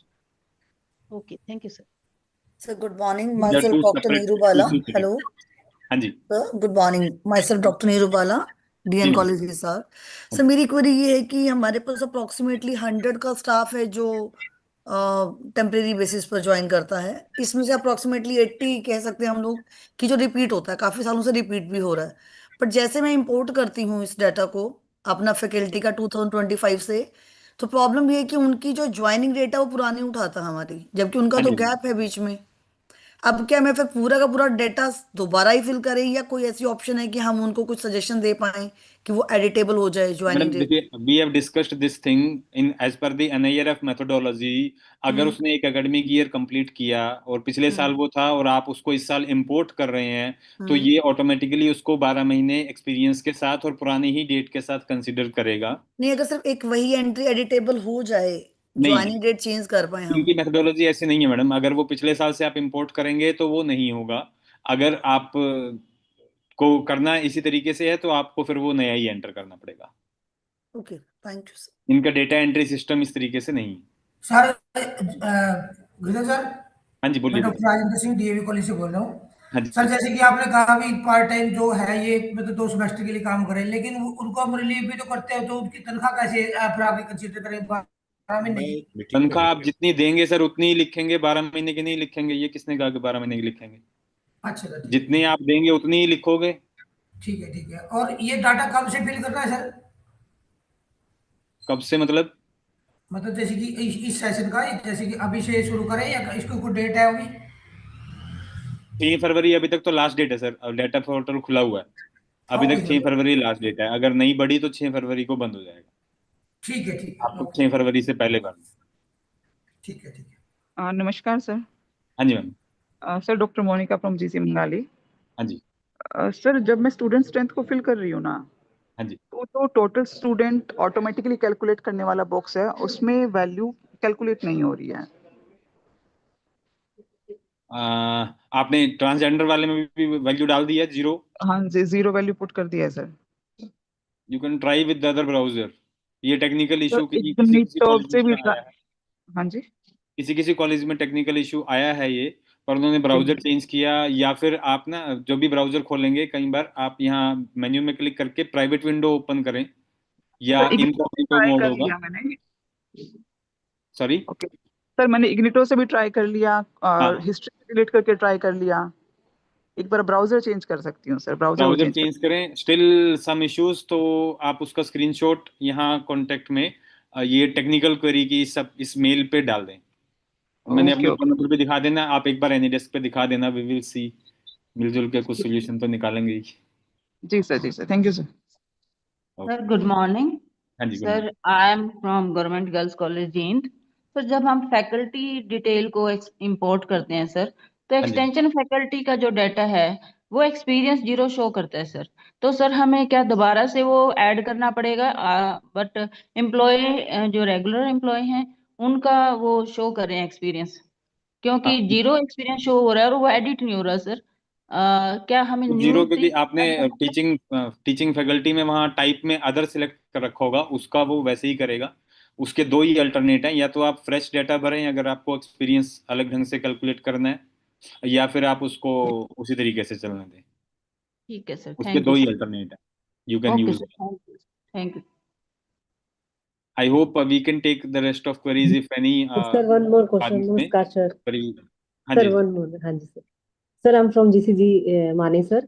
हाँ sir जी। जैसे कि आपने बताया जो deputation पे हैं उनको हमें ऐड नहीं करना है, पर सर जो रेगुलर फैकल्टी हैं for 6 month for 1 year, sir उन्हें हम ऐड करें या ना करें? क्योंकि उनकी सैलरी तो मैम सर अदर कॉलेज से निकलती है, तो सर उन्हें ऐड देखिए, करना चाहिए या गवर्नमेंट नहीं? कॉलेज के केस में भी बीना मैम ने अभी यही स्पेसिफाई किया है कि हाँ आप जी। सभी गवर्नमेंट कॉलेजेस तकरीबन सैलरी के हिसाब से ही फैकल्टी की डिटेल भरेंगे। जिस हाँ कॉलेज जी, से सैलरी जा रही है वही कॉलेज उसको उसमें कंसिडर करेगा। ठीक है sir, okay sir, thank you. Doctor Giridhar ji, एक लास्ट क्वेश्चन सर हाँ जी प्लीज। सर। हाँ जी, बोलिए बोलिए कोई नहीं। टोटल टीचिंग एक्सपीरियंस है वो पर्टिकुलर कॉलेज का काउंट हो गया, या इन जनरल मान लो कोई टीचर जिसको 20 साल हो गए पढ़ाते हुए दूसरे कॉलेज में भी, इन जनरल ही है सर, वो तो हम तो टीचर का। टोटल करेंगे ना हाँ, टोटली करेंगे, वो टीचर का टीचिंग अपना जो एक्सपीरियंस है, कॉलेज एक्सपीरियंस? का नहीं। जी, okay okay sir. That's hello. Personal. हाँ जी। Hello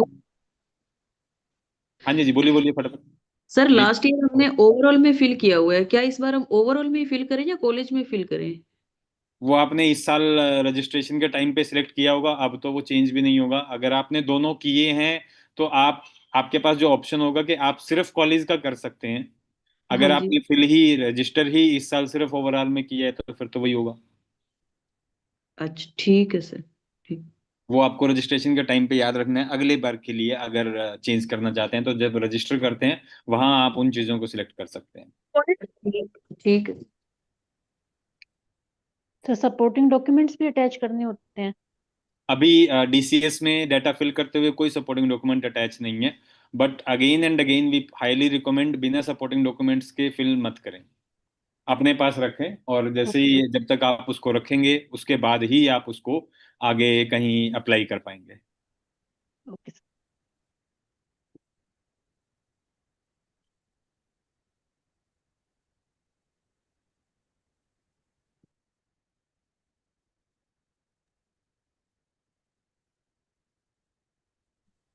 So I think there are no queries now from the college category.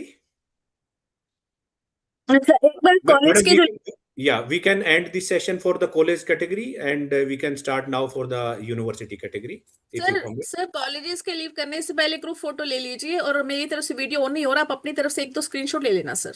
अच्छा, तो मैं I'll request all the participants, they should open their camera so that I can take. Dr. Girdhar, please unshare your screen.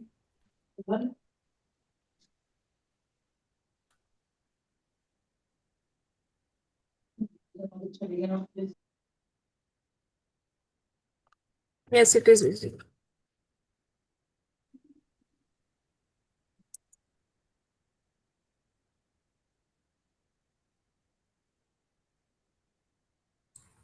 Screen share नहीं हो रही।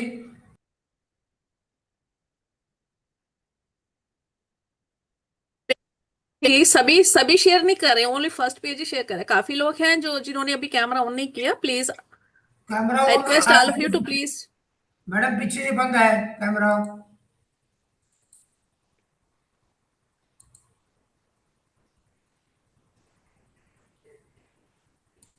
ठीक है, thank you all of you, you may now leave the meeting. और अब हमारे यहाँ जो यूनिवर्सिटीज के सब ज्वाइन करेंगे, और इसके बावजूद भी अगर किसी की कोई क्वेरी रह चुकी है वो मेल कर सकते हैं।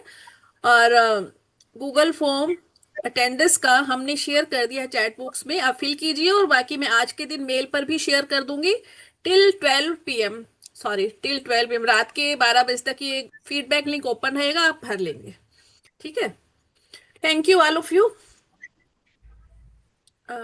College NRF charges, you may now leave the meeting and just wait. Okay.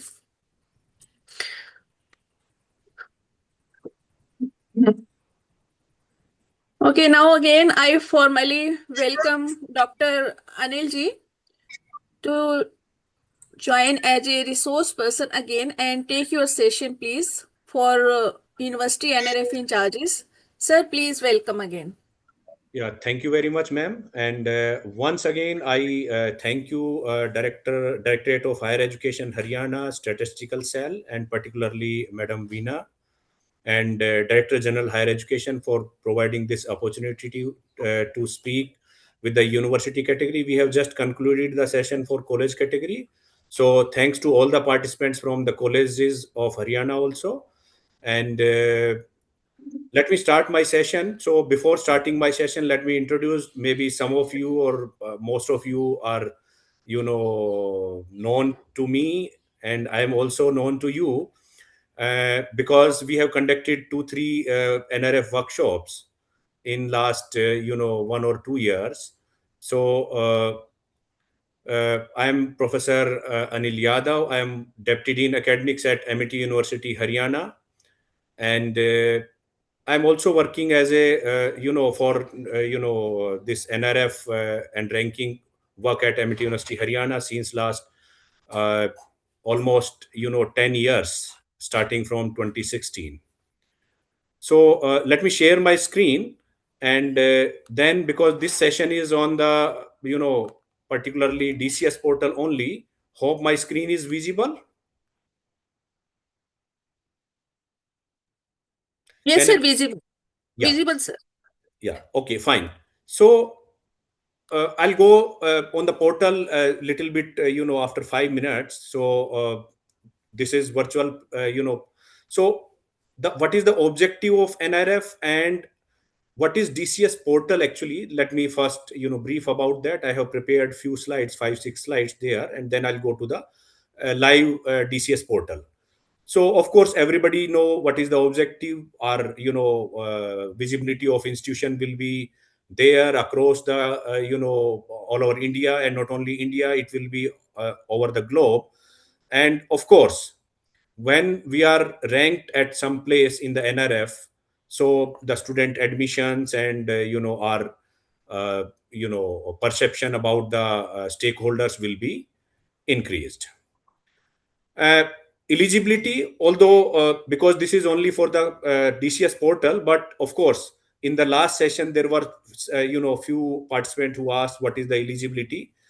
So if any institution is participating into the overall category, then the intake is there there is a threshold for the intake, and that is 1,000 students should be there in UG/PG programs. This is one limitation there, and of course the number of pass out batches is also there.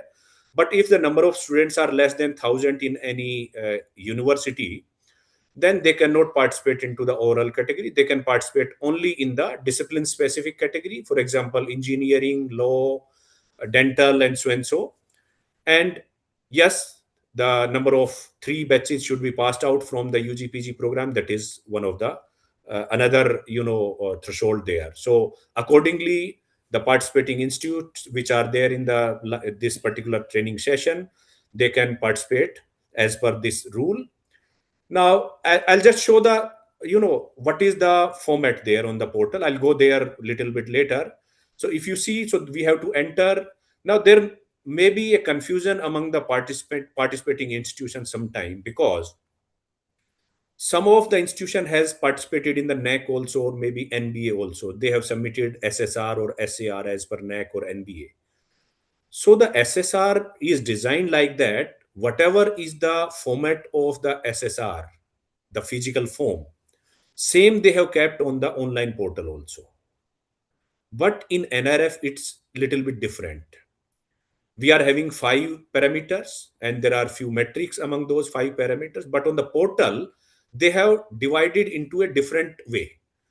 They are taking data of students in one particular category, then they are taking data of faculty in other category, then they are taking data of institution, like what is financial status, or you can say the capital expenditure or operational expenditure. They are also asking for the data related to the ranking and particularly accreditation. Do you have NAC accreditation, or in case of engineering and management institution, if you have NBA accreditation? So accordingly, they have divided into different. So this is little bit different from the parameters which are there in the methodology. So this is first, portal. If I say on the portal, so they are asking for the student data as an intake. So intake of all years. Say for example, there is a 5-year program, so they ask for the intake of all those 5 years. Say for example, this is a 5-year program. If you see, so they will ask for the 5 years. Sorry, let me go back. So they will ask for 5 years starting from the current year. This will be 24, 25 for 26 NRF 2026. This is 24, 25. So for 24, 25 academic year, we have to enter what was intake in our all 5-year UG programs. So this will be there, and then subsequently for last 4 years, we have to enter here. If we are new institution, means we are participating in NRF ranking first time. But if we have participated earlier, then we have to enter this column only, latest column only. Other column will already be pre-filled. It will take from the earlier years. Similarly, we have to enter for other years also, like 3-year, 4-year, depends on what what duration of program you are offering.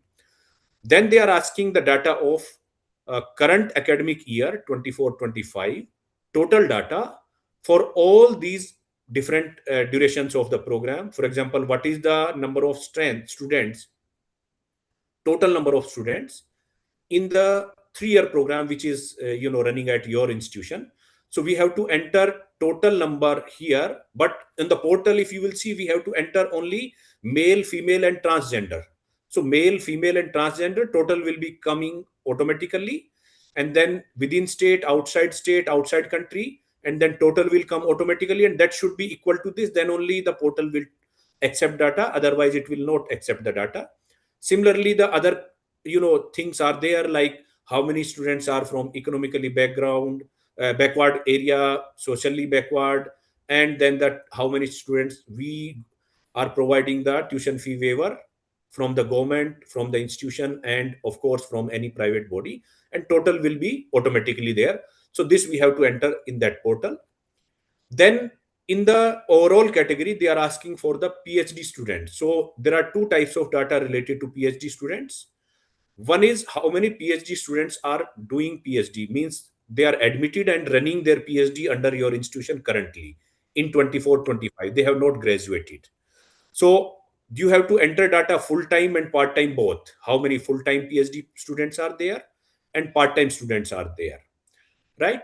And in case of integrated PhD, if it is there, then you have to enter that for the integrated PhD program also. Like somewhere in some institution it is masters plus PhD, so integrated PhD, so that data will be entered here.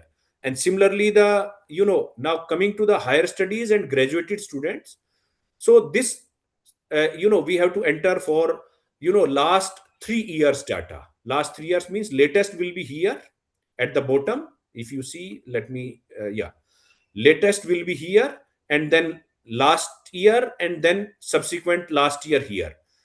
And the student will be passed, and other details will be here. How many students admitted in the first year, how many entered through lateral entry, if there are any lateral entry admitted students, and then graduated, placed, and minimum salary, and of course higher studies. So this data we have to enter there. And similarly, the other details like online education, how many courses we are running through a SWAM portal and so and so. So that data will be there, that we have to enter. And then the faculty details, although this format is showing here, but on the portal you have to enter if you are participating first time in the NRF. So then you have to enter name, age means date of birth, you have to enter. Age, it will be calculated automatically. Then the designation, gender, qualification, PAN number, total teaching experience of academia and industry, and then last year he or she was associated with you or not, and currently he is there or not, or if he has left, then the leaving date or joining date if somebody is new there. So all those details are required to be filled there. Then the expenditure. So expenditure, capital expenditure, we have to enter here, and the operational expenditure here. So there are three heads where they are asking what is expenditure on library. Four heads, library, what expenditure institute made on the creation of new equipments in the library. And then if there is an engineering college, so for the engineering workshop, what expenditure was done. And then the other type of expenditure, but in the other type of expenditure we should not include the expenditure on land and creation of the building, so that will be excluded there. And then the operational, so operational, the salary of teaching non-teaching staff, and then maintenance of infrastructure, running cost, for example, which is required there, but we are not required to include here the hostel services and allied services. And then whatever the institution has spent on the seminar, conducting seminar or workshops or conferences. And these are just yes or no questions, like institution is having facilities for physically challenged students, so ramp, lift, yes or no, or walking aids like transportation and other things. So this is just yes and no, and mostly institutions are usually having these facilities. Then the number of patents, how many patents are published, how many patents are granted. So they are asking for last 3 years, and that we have to enter here numbers. And they have given a template or in the Excel format or CSV format, you can say, where we have to enter the details of all those patents which are published or granted, their patent name, inventor name, or you can say the year, date of publication, date of granting. All those details are required to be entered into the Excel, and that Excel we upload on the DCS portal. And then of course the projects, funded projects and consultancy projects which your institution is having from the government or bodies. So what fund we received under these sponsored project during these 3 years, so last 3 years funds we have to enter here. And similarly the number of projects, what is the how many funding agencies are there, say 3 or 4 or 5. And then what amount we received into particular financial year, so that we have to enter, and then we have to write into the words here. And same is for the consultancy project details here. Then if we are having any executive program or we conducted any MDP, EDP, so the earnings from those EDP or MDP we have to enter here.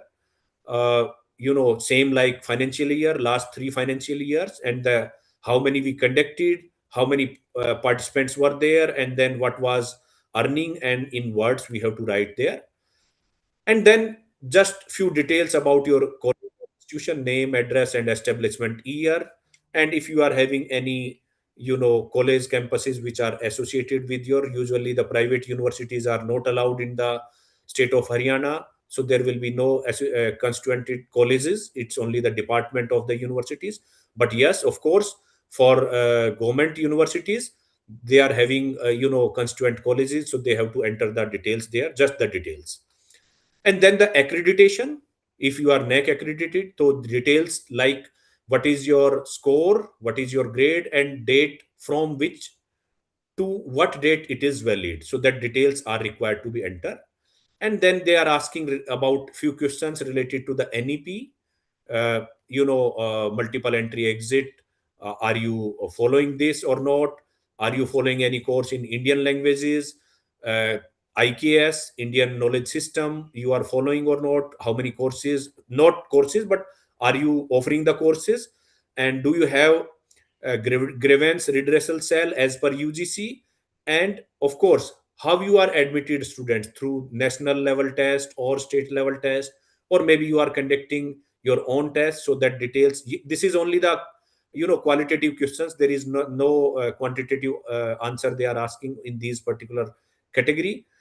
And then related to some sustainability questions, last time it was there, now this year they are creating till now the portal is not live for the SDG category.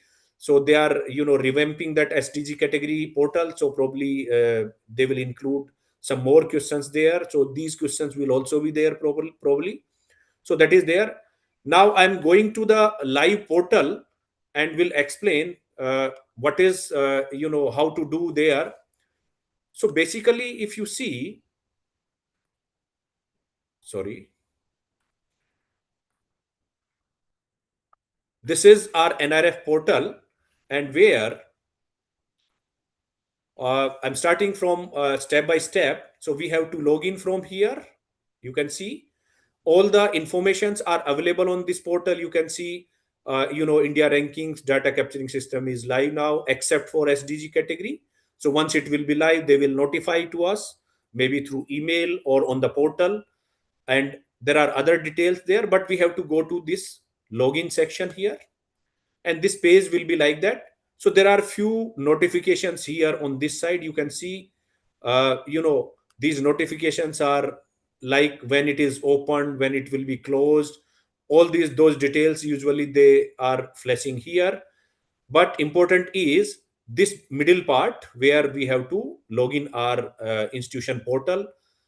Guidelines and methodology which were used last year, they are displayed here. You can download these things from here if you wish. You can, of course, you have already done if you have participated earlier. But if you are participating first time, then at least you should refer these manuals or methodologies before participating into the NRF rankings. Accordingly, you have to prepare your data, and then you have to upload your data. So I'm going to the overall category here. So there are lots of category. You can say agriculture, allied sector, architecture and planning, college, dental, engineering. Innovation is one of the category. Law, management, medical, overall we will see this. And then pharmacy, open university, and skill university. So they are asking data right now under these categories only. Right now SDG option is not there. Once they will make it live, then SDG option will also be there, right? For research category, those institutions who are participating in research category or wish to participate into research category, they have to fill their data only in the overall category. So they will fetch up data from here only, and ranking will be accordingly. Rest of the data they will see from respective these categories. So I'm going to the overall category, and then I log in with my user ID and password. So for my institution, this is the user ID, and I am just entering the password here, and this captcha is required. I'm just entering, yeah. And now we have to log in this portal. So this will be login and look like this. Now we have to go down here. So before entering data into the DCS portal, we have to select what type of courses we are running at our university. So we have to select out of these. Say, for example, you are running engineering program. So you have to select this. Management program, MBA, BBA, you have to select this. For example, architecture and planning, for example, you are offering BArch or MArch or B plan, then this law programs, then this medical program. There may be the medical universities also, or institutions which are running medical programs, so they have to select this also. And then pharmacy, similarly B Farm, M Farm. Arts programs, general programs like BA and other programs. Similarly, humanities, sciences, commerce, agriculture and allied sector, dental, and if any other. So we have to select this and enter here, like I have entered here allied health, right? And then we have to continue this. So the purpose of this, if you will note, like you are running engineering into your institution and you have not selected this, and you have select and continued for other options, then on the subsequent tabs it will not ask you to enter the data related to the engineering programs like 4-year programs, BTech, or maybe 2-year MTech. So 2-year PG, it will not allow you to enter the data. So accordingly, you have to select. For example, we are running at our university engineering, management, architecture, planning, law. We are not offering medical, pharmacy, arts, humanities, science, commerce. We are not running agriculture, dental, and I have entered this, and I'll go to the next screen. It will ask for some pop-up. You can just this is just a warning, you can say, like you have chosen correctly. Otherwise, later on also you can edit this. You can come back to this, you log in again, and you can change the options, like by mistake if you have not chosen engineering, so you can select later on. Otherwise, you go to the continue and it will land on this particular portal. Now by default, you can see all these options are showing in red. These are, 1, 2, 3, 4, 5 categories are there only. And if you see these 5 categories, so in this first category, they are asking any student related data, which is maybe UG, PG, PhD, their intake, total strength, PhD pass out student, or means graduated or running, doing the PhD, and then their placement and higher studies. Similarly, then they will see this, faculty details here and other type of things which are here, right? So these are details there. And then finally, once all these details are filled there, so these tabs will be converted into green. But it is important, like in this first category, for example, if you have not entered the sanction intake, you cannot go to the next tab. This tab is inactive, you can say here. This is inactive. This tab is only active. So you have to fill first the intake, and then you have to go to this particular tab, then this particular tab, and so and so. So placement and higher studies, you can go only if these two tabs are there. Otherwise, you cannot submit this data, placement and higher studies, right? But in other categories, there is nothing like that. You can submit any data in any of the tab. All tabs are activated. All tabs are active, although these are in red color. But once you will fill the data and submit the data in this particular category, then it will turn into the green color. And once all these tabs are converted into green, except this tab, because this is for the last year data, this will remain like orange. It will not be converted into the green. Once all other tabs are converted into the greens, and this sign of exclamation will be converted into the green right tick, then you will be able to go to this declaration and will be able to submit this data to the NRF. Now, one important thing here is there may be some of the institutions which are participating into the university or oral category also, but at the same time they are participating into the other subcategories, like college category, or maybe engineering category, or pharmacy category, management category, or dental, medical. So this portal is designed like that. First, you have to enter the data on all those subcategories, sub-disciplines, submit the data to the NRF, and then you will be able to submit the data of faculty details here. But rest of the category, rest of the parameters, you can submit data parallelly. Means you can submit data parallelly for the engineering category, you can submit data parallelly for management category and other category, and in fact for the overall category. But faculty details you cannot enter parallelly for overall category and other subcategory. So first you have to enter the faculty details in all those subcategories where your institution is participating, and then submit that data to the NRF. And once you have submitted the data, then you will be able to add the faculty, or submit the faculty details here. It will fetch the data of all those faculty which you have entered into the subcategories like engineering or pharmacy automatically here, and rest of the faculties which are not part of those institutions where you are participating for NRF, or maybe you are not participating for NRF, so those all faculty you have to enter here this, and then this portal will allow you to submit the NRF data for overall category. Now I'm going one by one for each of these parameters. So first I'm going to the sanction approved intake. Now when you go to this, so there are some instructions written here. If you see, there are some instructions so that we have to follow. We have to enter sanction approved intake of first year to be entered here. First year means when we entered the students in a particular program, not intake of all the years. So say for example you are running a program of 4 year or 3 year, so intake of first year only of that particular year, say 2024-2025 academic year, you have to enter here, right? So total will be only for one academic year, not for all academic year. But the institution which are participating first time here, they have to enter for all earlier years of data. Like now I have to choose here first which type of program we are running here in our institution. Like for example, we are running 3-year program. I have to select here. Now you should see here, as soon as I selected this 3-year program here, so option has been given like here. Now I have to enter these details.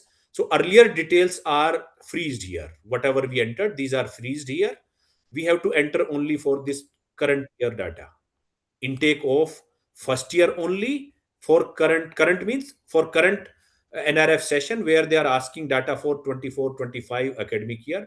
So we have to enter this data here only. If you are not running 3-year program, then there is no need to select this. For example, you are running only this program. So then you have to select this and enter these details here. So I'm just selecting these details here. Like 3-year, 4-year, 5-year, maybe 6-year if you are running 6-year program, maybe any 1-year PG program, 2-year PG program, 3-year PG program, PG integrated program, and 6 years like that. So as soon like if somebody is asking something. Yeah, good morning, sir. Sir, I'm Dr. Rashmi from JC Bose University, Yes, MCA. ma'am, please. Yeah, sir, there's one query. Suppose we are filling the data for overall, and there's one skill university also, because we have got a college, like within university, we have got one community college which is running the skill forces. So in that, we have to fill the data of overall or we have to just fill the data of skill, the students who are just enrolled for that skill university. Now, as a JC Bose University, ma'am, yes, as a JC Bose University in totality, yeah, let me in clarify totality. first this. Yeah, in totality, probably your university is participating in overall category also. Yeah, we are participating. Yeah, your university is participating in engineering category also, because your institution is engineering. And maybe other category also. Yeah, but now you want to participate into the skill category also. Yeah. So what you do right now, I don't know you have registered for skill category or not. because that was option when we registered for different categories, I think 1 month back At or that so. time we have registered, yes. So we So have if registered. you have registered for a skill category, then you have to submit data under skill category for your skill courses like BWOC or other courses, right? Okay. And Okay. in overall category, you have to include your BWOC also. Okay. But we don't have to include overall students in BWOC, in a skill university, because as if there was an assumption that because we are doing engineering courses, we are also making them skilled in their field, like if they're from electrical or computer. So will they be a part of skill university, or just BWOC or DWOC students are going to be a part of skill university? You I think need to enter only the BWOC or skill courses only in the skill category, not the other students like your engineering or other programs, like if you are running MBA or so and so. That has to be in overall. Yeah, that has to be in the overall category only. Okay, thank you, sir. Thanks. So let me move forward, I think. Yeah. Yeah, please. Thank you. So similarly, like you have chosen 3 year and other types of duration of the program here, and accordingly you will see down on this screen, on this page, all those programs has been added here. And now if you have participated earlier, then the earlier field details are already fetched there and these are freezed, you cannot edit. But if you are participating first time, then you have to enter these details also according to the duration of program. If it is a 4 year program, for example, then you have to enter the intake of all 4 years of all 4 year programs, like for what was your intake of first year in 24-25 year, during 23-24 what was first year intake of 4 year program here, and so and so. Similarly for 5 year program and the PG 1 year program, as per your the program which you are running into your institution. Now I am just entering these details randomly here because otherwise the next tab will not open here. So I'm just entering these details so that my next tab will be opened here. I'm just entering the same data which I entered last year here, just to later on we will edit this data. And this I am just adding, say for example 300 and 447 and so, say 10 I am entering here, and then I need to save and go to the next. So then I'll move to the next step. So you can do this save and next, and it is editable till you submit the data to the NIRF. Later on, if some mistake is done here, then you can come back and edit this data. There is no issue. So you can just save and submit. So it will be showing like success. This has been saved successfully like that. And your data for the first tab is saved. And now you can see it is turned into the green color. And as soon as I submitted this, now this is active. Earlier it was inactive. Like this is inactive, this is inactive. You can see here, still inactive. But this is now, when I submitted this, so now it is active. So I'll go to this tab and I will submit data here. So same is the process. But before that, we have to see these instructions here. So instructions are here, we have to enter the data of 24-25 academic year. Means what are total number of students in a totality in our university or institution in during academic year 24-25, be it first year, be it second year, third year, fourth year, or if we are running 5 year program, so including 5 year program. So what is total strength of your university as on date? As on date means 24-25 academic year. So then we have to enter out of those, say for example your institution is having 3000 student in totality, including all UG PG program, 3 year, 4 year, 5 year program. So out of those 3000 students, how many are male? So you have to enter male students here. Then you have to enter how many female, and if any transgender here, then you have to enter transgender student is here, right? Now this will total will be done automatically. Total will be done automatically. And now you have to see here what was total intake we have entered. What is applicable intake if you see.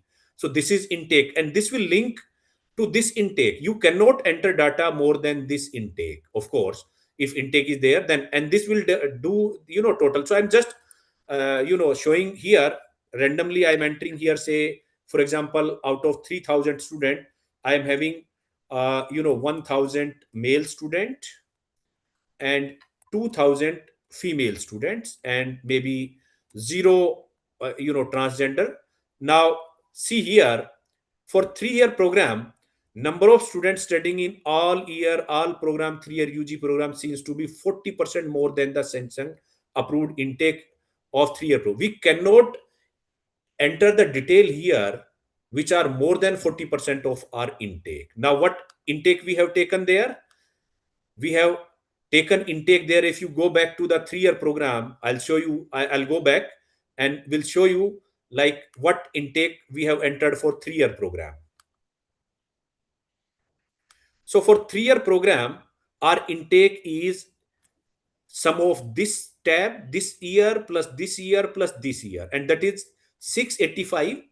And that is same which I mentioned there on the other tab, like it is showing on the top. So my total data should not be more than at least that particular 685, or maybe if it is more than 685, so that should not be 40% more than 685. So that we have to see here. So I'm just going back, just to show you. I just come back, and now I'll go to here. So if I say my intake was 685, and for example, we have total and students 685, for example, and out of these 685 students, say male students are, for example, 185 in my institution, and rest of the 500 students are female, and transgender are 0. Now you see it is 685 total the portal has accepted, and now there is no pop-up from the portal, so it means this data is accepted by the portal. So that you have to enter. So there are 3 types of things related to data they are asking in this particular portal here. One is what is total male students, what is total female student, transgender. So total will be done automatically. Out of these 685 students, so this bifurcation we have entered here in this particular first tab.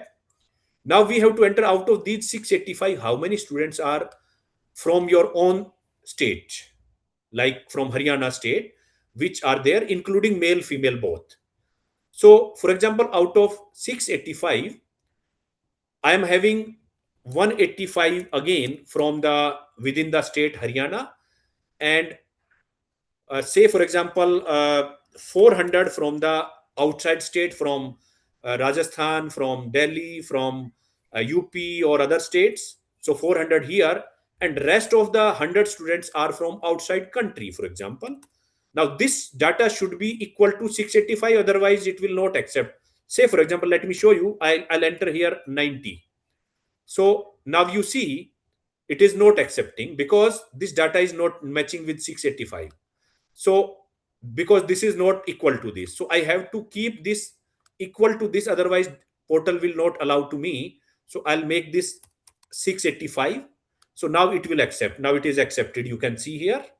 So sum of all these entries should be equal to this data intake, right?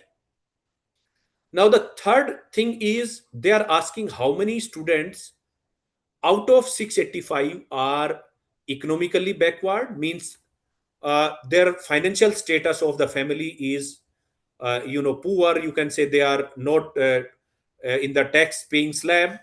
The definition is the tax paying slab. You can see the definitions there. Students whose parental income is, if you see this statement here, student whose parental income is less than taxable slab shall be considered for this particular thing economically backward. So that you have to enter here. And then the socially challenged, for example, SC, ST, OBC students. So these details will be with you. You have prepared this data well before entering on the NRF portal. So that data you have to enter here. Out of 685, how many are economically backward? Say, for example, I enter here 20 are economically backward, and maybe 20 are socially challenged, right? So now, once we entered this data, then this portal will ask us, out of these 40 students, 20 plus 20, how many students you are providing tuition fee reimbursement in full. So full tuition fee reimbursement, or you can say the scholarship you are providing. So that data is required to enter here. That data should not be more than this. It's not like that you have to enter the data for all 685 students. No, this data they are asking, out of these 20 plus 20, 40 students, how many students are getting full tuition fee reimbursement. Now, full tuition fee reimbursement they are asking from three bodies. One is tuition fee reimbursement from the government, means state government or central government. Then they are asking from your institution fund, your institution is providing. And then third is maybe any other private body is providing the tuition fee reimbursement, so you have to enter. So for example, out of these 40, we are providing, our 10 students are getting tuition fee reimbursement from government, central government or state government. For 5 students we are providing tuition fee reimbursement, and maybe 1 student is getting from any private body. So this is taking automatically. So now the calculation is, there is a criteria, there is a parameter in the methodology. If you'll see, they are asking how many students are getting tuition fee reimbursement from your institution. So what are total number of students? 40. Out of 40, 24 are getting tuition fee reimbursement in total, but 5 are getting from your institution fund. So accordingly, they will calculate your data. So similarly, you have to enter all these details for all the categories, like I have entered for 3-year, 4-year, and then the 5-year category you have to enter here. And then you have to save and go to the next. So what I will do now, because I have to enter all those details for each of these programs. So in place of doing, what I will do, I'll go back to this and I will select only one type of program, so that all those details are not required to enter. So I'll go back so that you will be able to understand. Otherwise, it will not allow to move me forward. So I am unselecting these categories right now, just for explaining you. I am keeping only one category like UG 3-year, and will move here so that you will be able to understand. And I will enter details for only this category. So I'll be explaining only for UG 3-year program.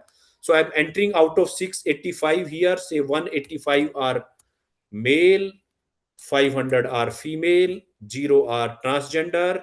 Similarly, 185 are, for example, from within the state, 400 from outside state, 100 are from outside country, and then say 20 are economically backward, 20 are socially backward, you can say socially challenged. And out of these 40, 5 are getting from government, 5 are getting from my institution, and 2 are getting, or 1 are getting from any private body. And I will save. Similar way for all the durations of program, like 3-year, 4-year, 5-year, and of course 6-year. And similarly for PG, 1-year, 2-year, 3-year. And if integrated program we are running, so accordingly, and then it will be saved. And once it is saved, now you can see this tab is turned into the green color, and now this is active. If you see, this is active. Earlier it was not active. This is still inactive. So once I'll fill this, then this will be active. So now I'll go to this tab, and here I have to enter the details of PhD students. So there are 2 types of details for PhD students.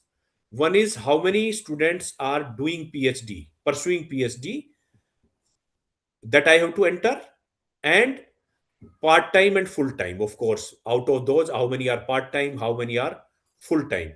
And second, how many students are graduated from my institution in last 3 years. So earlier data we have to enter and see. So for example, here the definitions are there. You can see, if you are entering this data there on the portal, so they are saying, for this you have to take only for the academic year 24-25, how many students are pursuing PhD, right?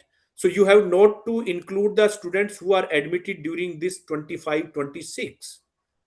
So if there is any student you have admitted during 25-26, so that student you are not required to include here for full time and part time who are pursuing PhD here. You have to only take the data for 24-25 only, right?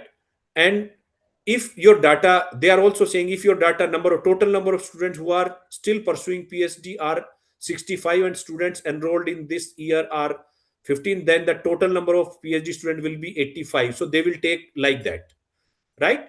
Now, say for example, if I take the same figure here, 15 earlier and 15 more, 65 earlier and 15 you have taken from full time. So I'm just taking this data, say 65 are full time here my students and 10 are part time, so it will take 75 here automatically. So these are full time and part time students.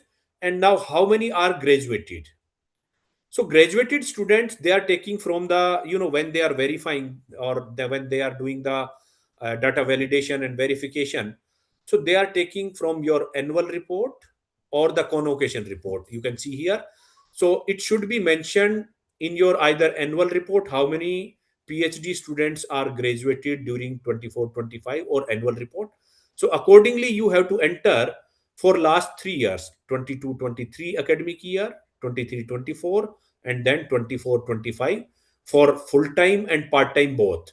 So I'm just entering, say for example, 10 students here and 20 students here and 15 students here, and similarly part time also, say 10 here, 20 here, and 15 here.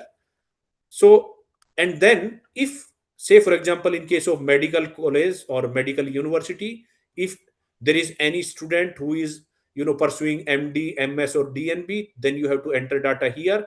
Otherwise, keep it is 0. So in that case, you have to enter here 0. I am just entering 0 here, and then save and go to the next tab.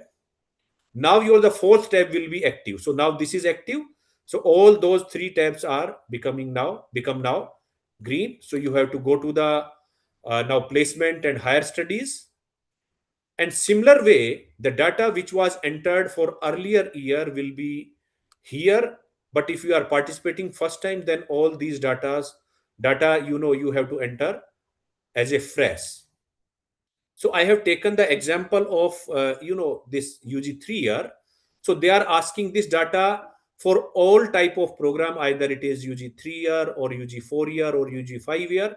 They are asking for last 3-year data. Say for example, this is UG 3-year program. So they are asking in this UG 3-year program, now they are graduating here in 24-25. So these 3-year program students were admitted into 22-23 academic year.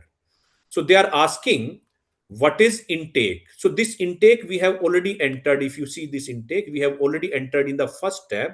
So it will take automatically here. No need to enter. This will take automatically. So we have entered 685 if you remember. Similarly, for the last year, if you are first time participating, so you have to enter these details here. Otherwise, all details are coming automatically, you can see. And now you have to enter only for this latest year, 22-23 academic year. What was your intake?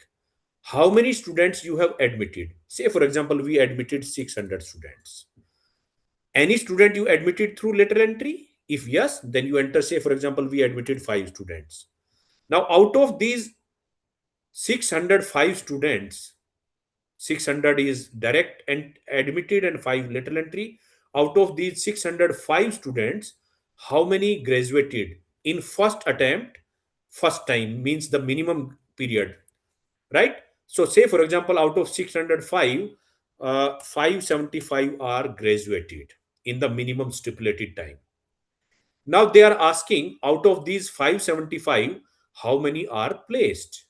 Say for example, 200 are placed, for example. Now what is the median salary for these 200 students? These 200 students, the median salary you have to calculate. Of course, you will be having the data. You have prepared the data. So the median salary you have to enter here. Say for example, I just entered, for example, 3 lakhs. And then you have to write this 3 lakhs here. So I just enter here 3 lakhs right? And out of these 575 students, 200 we have shown here as placed. What about the rest of the students? How many went for the higher studies? Say for example, this is a 3-year UG program, any BA program. So probably you have placed some students in some companies or some on some jobs. So the placement you have written here, their salary, median salary you have written there. Maybe some of the student went for higher studies, MA or maybe MBA or other type of PG program. Then you have to enter how many students went for the, say for example, I just entered 100 went for the higher studies. So same way you have to enter the details for all the duration of the programs, like I have entered for the 3-year UG program, and then you have to save and go to the next. If there is any issue, then it will not allow to to submit this data. The pop-up will come, and then you have to rectify, and accordingly you have to submit this data. Now you can see all those tabs converted into the green, and now this checkbox, sorry, this sign is also converted into the green. It means all those details are entered on the portal, and portal has accepted this data. Now later on, of course, you can review, and if there is any editing required, correction required, you can do. It is editable till you submit this data from the last tab to the NRF. For after submission, you won't be able to submit.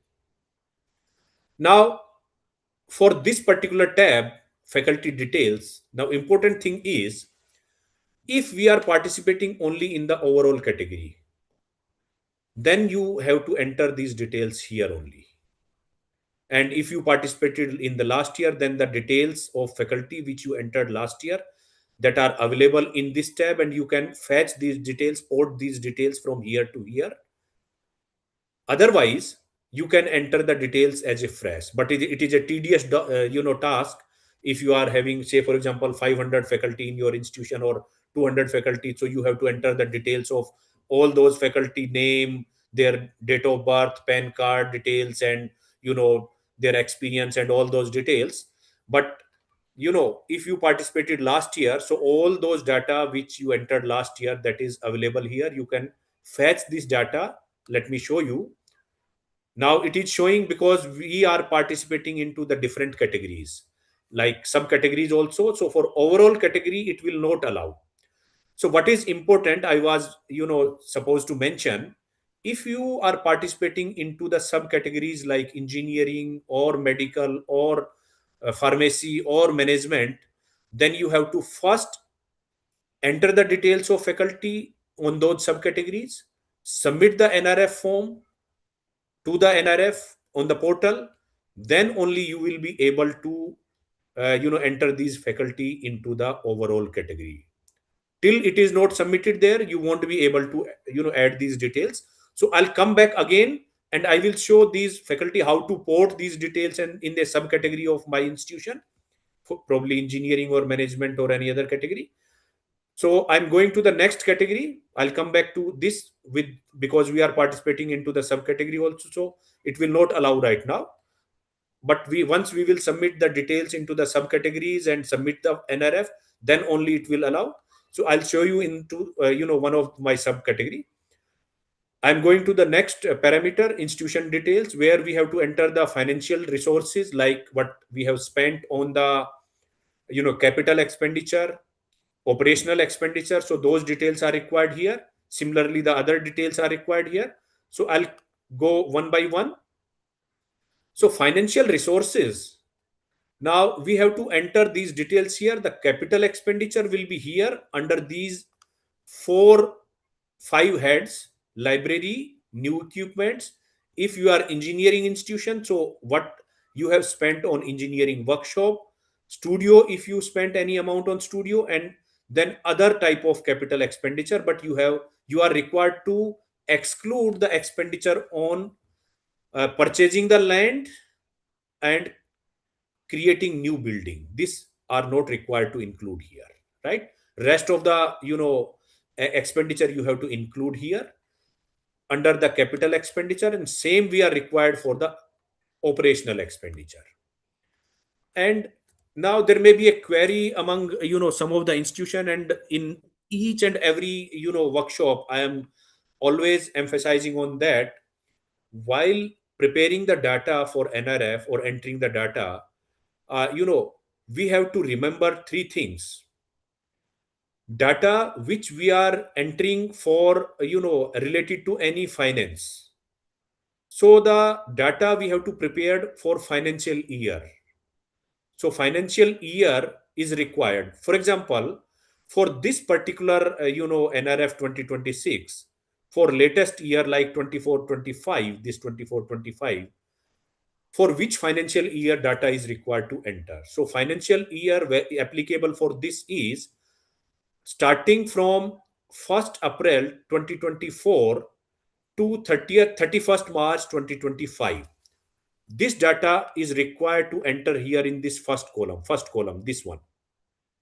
Similarly, if you are first time institution participating there, so data of just earlier year, financial year, you have to enter here, and similarly in this, first this column.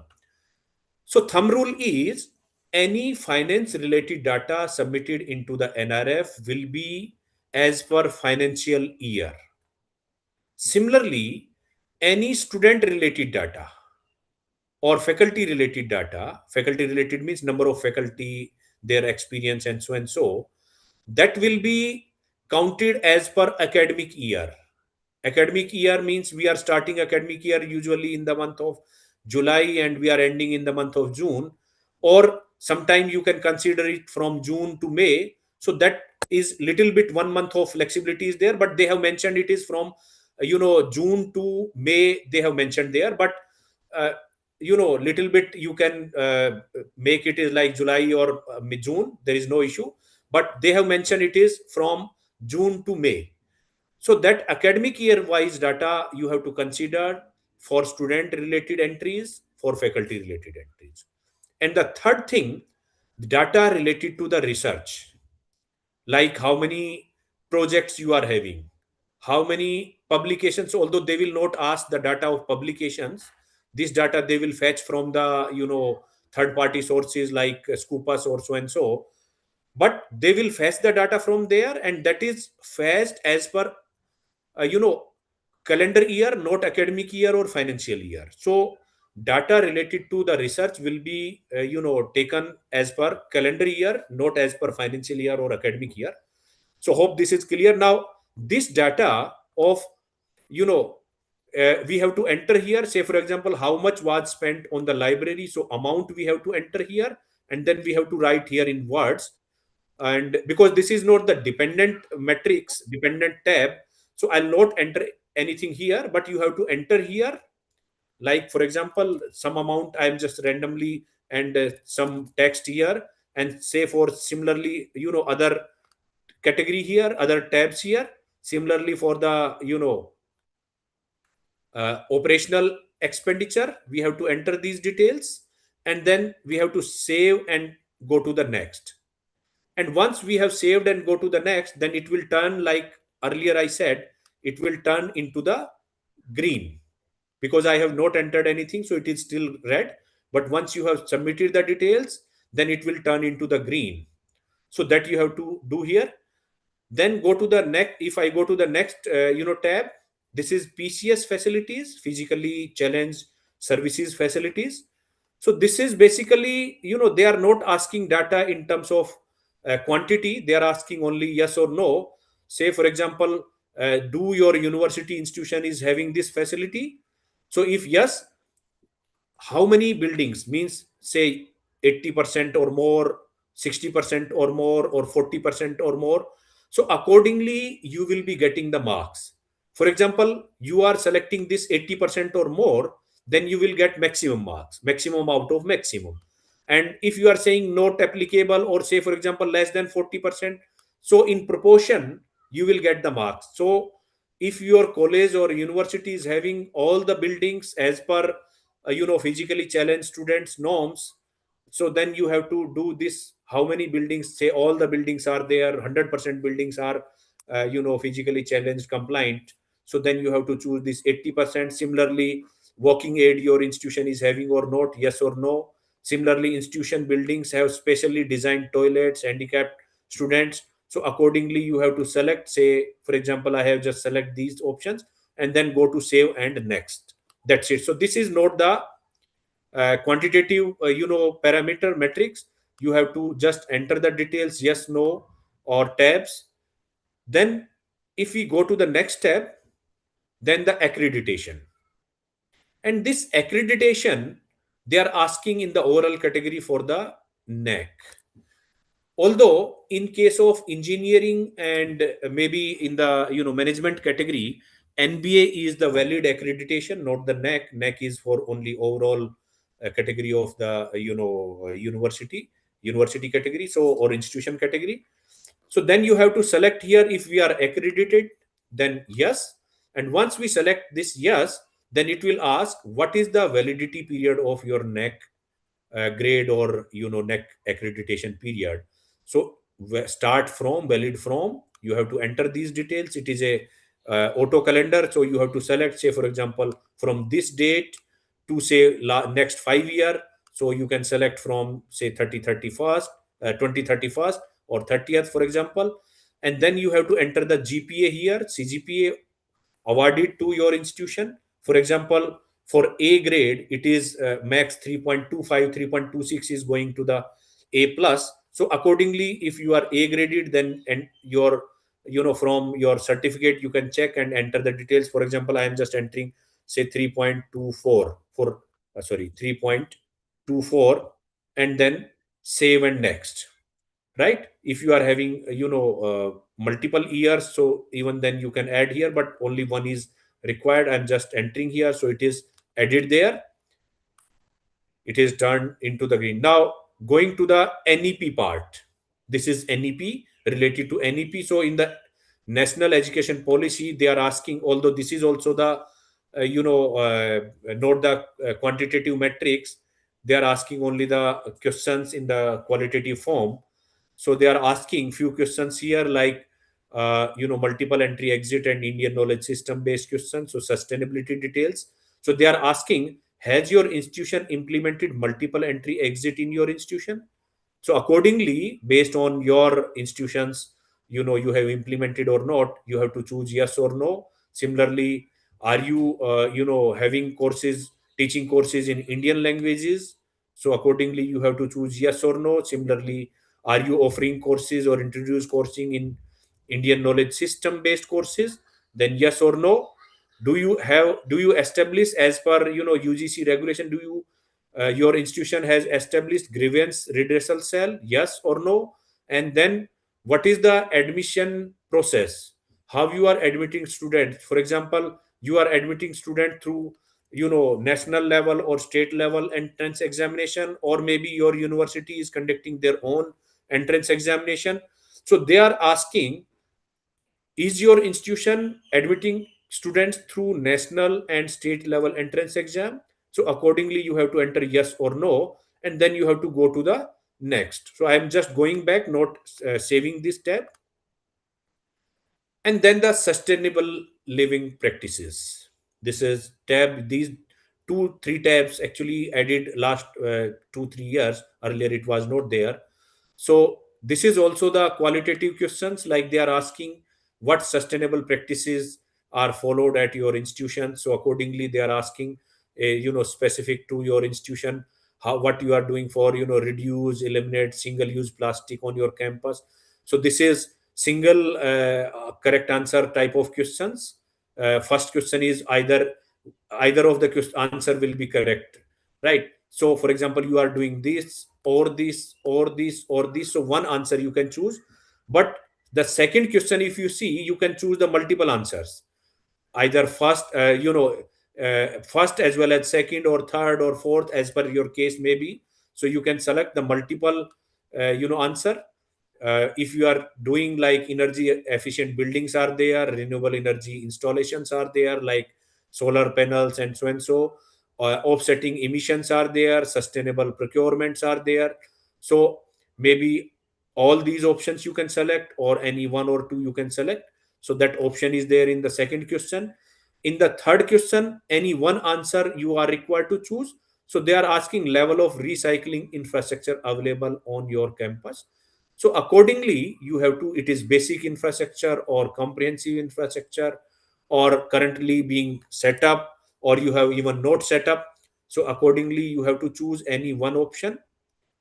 Fourth question, this is similar like the second question, multiple answers you can choose here based on the availability of things at your university regarding rainwater harvesting. So they are asking what rainwater harvesting system available at your institution. So like rooftop rainwater harvesting, surface roof, run roof, and so and so. So this is multiple answers you can choose, and similarly in this next question also, and six questions also. So last three questions, 4, 5, 6, if you see, these are multiple options you can choose. But in the first and third question, only one option is you can choose, not the multiple option. But second, fourth, and sixth, you can choose multiple options. So according to availability of facilities at your institution, you can choose and submit the details. Going back to the next metrics, now this they are asking about the research funding, where they are asking particularly about IPR, patents, how many patents published and granted, and then how many sponsored research project you are having, consultancy projects, and how much fund you have generated through executive development program or management development program. So then that you have to enter in these details. Let me show you the IPR first. So in case of IPR patents, already entered data for earlier 2 years. Now you can see here it is not showing for the session. It is showing only the year. That I was mentioning just few minutes back. Research related data is they are accepting for a calendar year wise, not the academic year or financial year. So they are asking this data, what number of patents your institution published and granted during 2022, 2023, and latest year is 2024. So till 31st December 2024, how many patents, starting from, of course, January 2024, 1st January 2024, how many patents are published?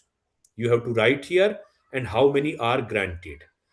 If you are first time participating into this, then these data also you have to enter. But if you are you have already participated last year, then these are already freeze data, you cannot edit, but you have to enter only the latest year.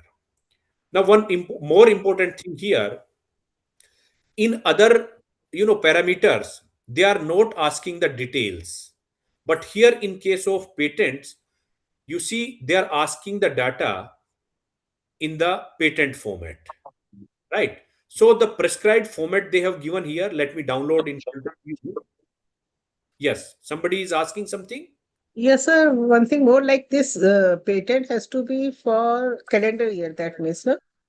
Yeah, patent is calendar year, research project is calendar year, consultancy project is calendar year. All these are calendar year, but the data submitted as a finance related, like how much fund you have generated from that is financial year, right? Like how much is spent on the capital expenditure, how much fund is spent on the operational expenditure, that is financial year. But Okay. this research related data is calendar year. Okay. So means like how much fund has been generated from consultancy, that has to be financial year. No, that data will be like, you have to consider that data for academic year, but usually in the institution, this data is not available as a calendar year, or calendar year data is usually available as per the financial year. Financial year. Yeah, so that data you have to enter as per your audited statement. Okay. Yeah. So that is financial year, no, sir? Yes, the data is for financial year. And the patents are for calendar year. Yes, it is calendar year. Okay, sir. Thanks. Sir, I have a question over here. Good afternoon, Good Anil afternoon. ji. So, sir, the question is that I'm because I have shared the screen, so I'm not able to see you. But may I request whosoever is asking question, I'm not Sure, recognizing sure, you. sure, Please sure, sure. mention I'll your just name switch and on the. institution. Yeah. Good afternoon, sir. Sir, there's one question related to the research one. So we have got a grant from a foreign organization, like a foreign government organization only. So but university has an issue with the FCRA account. So FCRA. yeah. So Yeah. we had, so anything which is coming from the foreign, any amount FCRA is is coming. required. Yeah, FCR is required. So that project was combined. It was written by three, like academic bodies. So our partnering one has got the money in their account, and we are actually being reimbursed, or we are getting the vouchers related to whatever we have, spent. So, where can we put the amount out there or not for the research one? Ma'am, actually, we have to understand the process of, this sponsored project and this thing. Yeah. See, when we are entering this data, I'll show you on the next tab. They are asking how many projects you are having. Yeah, And yeah, yeah. second tab, they will ask from how many sponsoring bodies, Agencies it's having. Yes, agencies. yes, Then they are yes. asking what is the amount, and then it Exactly, is has to be exactly. entered into the words. Yeah. Now, important here is, say for example, this data you entered here, like say 5 lakhs, for example, you got from there. Mm-hmm. Now, at the end, when and you submitted this data, and NRF will be in the stage of verification. Mm-hmm. So they will ask the proof. Okay. And what is the proof? So there are two things of the proof. One is sanction letter, Hmm. sanction letter of the project. What is the sanction amount and that thing. And second, because they are not asking The data sanction, yeah. here related to the sanction amount, they are Yes. asking data related to how much amount you received during this Received. Yes, year, yes, yes, this year. So you entered this amount. Then how you will prove like this data, this amount we received into this year means If we have vouchers and all to prove no, it, no, no, I no, no. believe it's no. They will ask for the your audited statement of institution. Okay. So if this amount is there into your audited statement of institution, Uh-huh. then you should obviously enter this data. Okay. But if you have vouchers and other things, then of course, I think at the time of verification, this is my understanding, they will not accept that your data. Okay, But I okay. think you can take a call We can on take a your chance. institution you have to enter or not. Yeah. So because if I add on with the project, see, I'm adding the project, I'm adding the agency, supposing it is 1-1, Yeah. and if I'm adding 0 over there for the money received, so the system is not taking it actually at all. Of course, because no amount is Yes, because no received. amount So has come. yeah. So So then there that is no was need to enter. and the thing is, it is close to like 4.4 CR. So it's quite a Yes. good amount. So Yes. we didn't want to So, actually, so if this amount, like they have given the vouchers, for example, vouchers Mm-hmm. of what thing? It is vouchers in terms of the money is there. Yeah, supposingly if we have done some kind of a purchase or something, so, or if we have even we went for some kind of a workshop Ma'am, for related to that, so they had paid for that. because initially when you started your question, you said my institution is not FCRA Yes, yes, compliant. yes, yes. So any international fund you cannot receive, right? So actually, it means what I can understand, no amount is received from this fund into your institutional fund, Yes, institutional yeah, it account. is not. So when NRF will ask you to prove, like how you will prove like this amount is received into your institution fund? No, this Mm-hmm. amount is directly going to XYZ vendor from where you receive the amount, equipment from the other institution or other collaborating institution directly. Mm-hmm. So this amount is received into the X institution and not your institution, account. But then So it is transferred via from there, it is transferred, or our bills are taken care of by that. Isn't it right? if entry is there into your bank account, your institution bank account, Okay. then they will accept. But Sir, if it is direct, we have our sister concern is in Punjab, so they have also the same issue. But when they were going for their NAC, the NAC guys, they accepted this. That wasn't a problem. ma'am, in NAC, if you will see the guideline, there are two things they are asking. This is difference in NAC and NIRF. NAC is asking one thing: what is the sanction amount? They are asking for sanction amount also, na. But here they are not asking They are sanction. only asking, yeah. They are asking only what amount you received. So my suggestion is, although you can enter this amount, there is no issue, because because when they will ask for the verification, or probably there may be the chance they are not asking, so then Okay. it is okay. But they will ask, then if you will submit those proofs, probably they will reject for these proofs, but there is no penalization, I think, on this thing, because at least you have the documents. Yes, yes, yes, yes. So you can submit this data, but that call you have to take, as per your institution authorities. I Fine. cannot suggest on this you should enter Okay, on. this was one thing where we were actually stuck up, so it was a So good platform. So I thought I one should query just from ask my it. side. Yeah, Yeah, ma'am, sir. please. Sir, I'm Dr. Rashmi. Just I ask you one thing more. Like, suppose our university has got some Haryana projects, and they were given suppose 40 lakhs to a lot of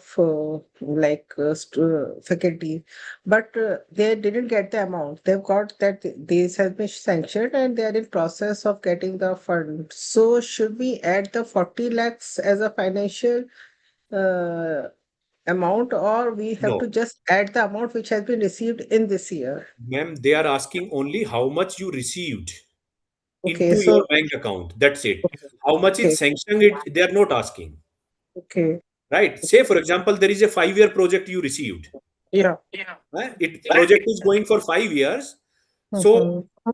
first year of the project you have not received any amount, Yeah, and for the same project you received amount in the second year of that. So you have to enter only for the second year of the amount which is applicable.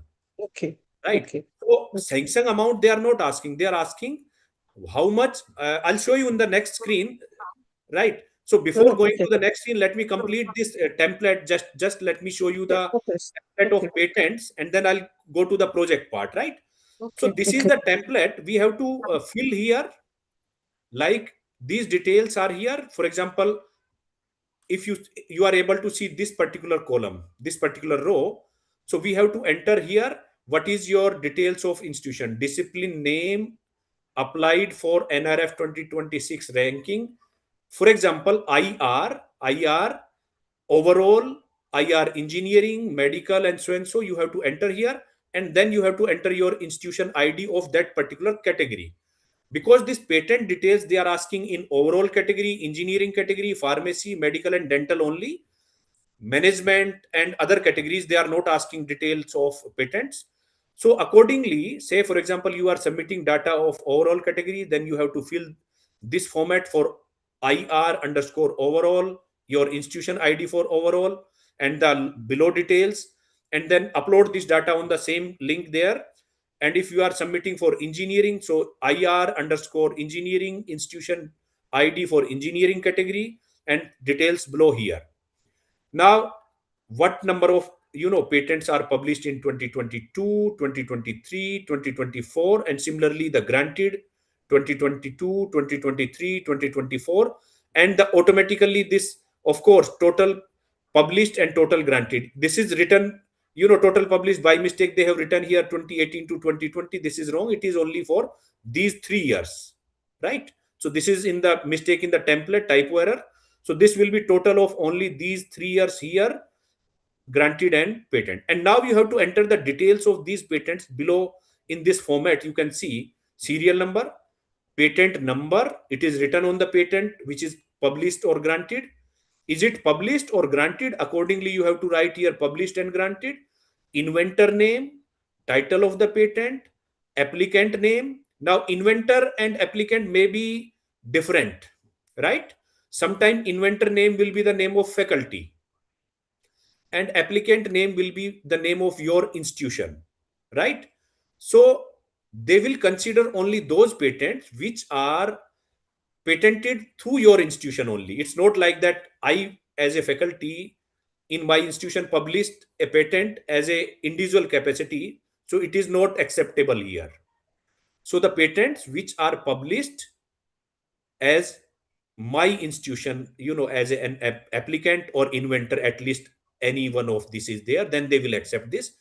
Date of filing of that patent, publishing or granting of that patent, and then patent number here, granting jab usko hua tha, and then of course the affiliation at the application. So affiliation, we have to enter the institution affiliation. And one more important thing, this is very important, this last column, we have to enter here the link of that particular patent. So there are two ways. Either we should enter the link of the portal of IP India, or the other from where they are verifying the patents. Better, what we can do, we can take these patents, copy of these patents, upload these patents on our institutional website, and we should enter the web link of our website for each of these patents here, right? Because otherwise it will not be working. So this template, once we fill this template, then we have to upload this template on the portal, right? So once we submit this detail, Sir, yeah. one more. Like, can you explain again the difference between inventor and applicant? Sorry? Inventors inventor maybe, usually inventor will be the faculty name. Like, you have filed a patent, so you are inventor. But who is applicant? Applicant is your institution, or maybe you are only the applicant. Okay. Right? But what is the affiliation? So then you have to write here in the third column, second last column here. So inventor and applicant can be same. Can be same.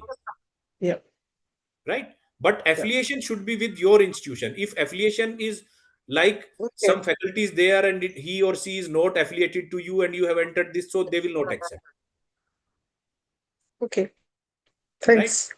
So this Excel, you have to upload on this template once you fill this and save and Excuse me, sir. Yes, please.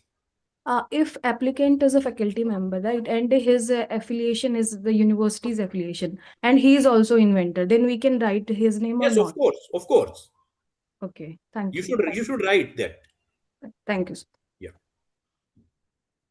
Right. So I am moving to the next tab, sponsored research project tab, because there were few queries from there also. So now this sponsored research tab, if you see, now what are the things, instruction written here? Yeah, somebody is asking something. Yeah, excuse me, sir. Excuse me, sir. Yes, I just wanted a quick query on the bit itself. This is the week planning on the river. Yeah, please tell me. The data that putting for research. Sir, your voice is actually breaking. I don't know, it's on my side or your side. Your voice is breaking. Is it any better? No, it is still breaking. No, sir. It is not clearly audible to me. Is it audible to other participants? No, sir. No, sir. No, sir. No, sir. Okay. It is breaking. Piplani ji, you may write your question in the chat box if possible. Is it possible? No. Otherwise, what we will do, let him be in the stable internet connection. We will take another again this query, whatever he is having, no issue. So now you see, there are some instructions mentioned here on each of the page. So according to these instructions, we have to enter the data, like earlier tab also and here also. So now it is mentioned there, please make sure that amount mentioned various years is actually the amount received during that year. Means they are not asking the data which is sanctioned. They are asking data of, actual amount received here. They are not asking the sanction amount. This is one query. I think everybody is clear about this. Second is fellowship scholarship amount received should not be included into the research funding. Whatever amount we received as a fellowship, as a scholarship, that is not a research grant, so that is not required to enter here. Third thing, under process or under consideration project cannot be included here, of course, when we are entering how many sponsored project. If project is not approved, we will not write here, right? Only those projects we will write which are approved and running at our institution. We are having that approved project. Next thing is self-funded or institutional society funded project should not be written here. Only the outside funded project, be it a government agency, be it a private agency, but outside, not our own funded projects, right? And then next, if we are not having any value, then we have to enter here 0. Sponsored and research consultancy project from well-known established companies are to be entered. It's not like that any, although you can enter there, but they are not suggesting here, right? So keeping in mind these all instructions, we have to enter these sponsored research project here. So how many projects we are having in our institution? Say, for example, 10. From how many institutions or agencies? Say, for example, we have out of 10, we have 2 projects from DST, 1 from ICMR, and so and so. So how many agencies? So total unique agencies we have to enter here. Say 3 agencies are there, so we will write here 3. Now, how much total amount is received during this year, this financial year? It is written there. Madam from JC Bose University was asking, so this is written here, it is financial year. Okay. Right? Yes. Although projects are there, but this amount is financial year. So wherever we are entering the finance, it is financial year. Okay. So Okay. that amount we have to enter, but not the sanction amount. We have to enter here the amount which is received as in actual to our MIT, our institution's account during that particular, financial year. So that we have to write here and then in words. And similar is the way for the consultancy project. If you go to the consultancy project, same is the way. All the things are similar except this is consultancy project and that is only the research project. So how many consultancy project you are having, what are number of client organization, and same is the amount. And this is also the financial year if you see, and then the amount in words. And earlier year data will be available automatically here. It is not editable. First timer should have entered this data for all 3 years, but old institutions are required only for the latest year. So these are the details here. Now coming to this executive development program and management development program, this tab is applicable for overall category and the management category only in terms of the data submission. But for calculation purpose, it is applicable for management category. They are asking this data for management category actually. So in this category also, how many executive development program and management development program you have conducted in your institution, and in those, yes, please. Somebody is asking some question. Sir, we only like this executive program is just for management and it has to be included in overall. It has to be entered into both the category overall and management, not other category, but it is applicable only for the management. Okay. Okay. Yeah. Thanks. So we have to enter, say, for example, we conducted 5 executive program during this, assessment period of 24-25. So 5, and then how much participants were there among all those, 5 MDP or EDP. So total number of participants as a, consolidated number of participants for all those 5 we have entered here. Now, how much fund was generated through this executive development program? Because usually when we are conducting this executive development program or MDP, there is some participation fee kept for this, or admission fee for these programs. So that total fund raised through these programs is required to be entered here during this financial year 24-25, and similarly for earlier year. And then we have to write here in words. So these details are there into the particular this parameter here in IPR and this.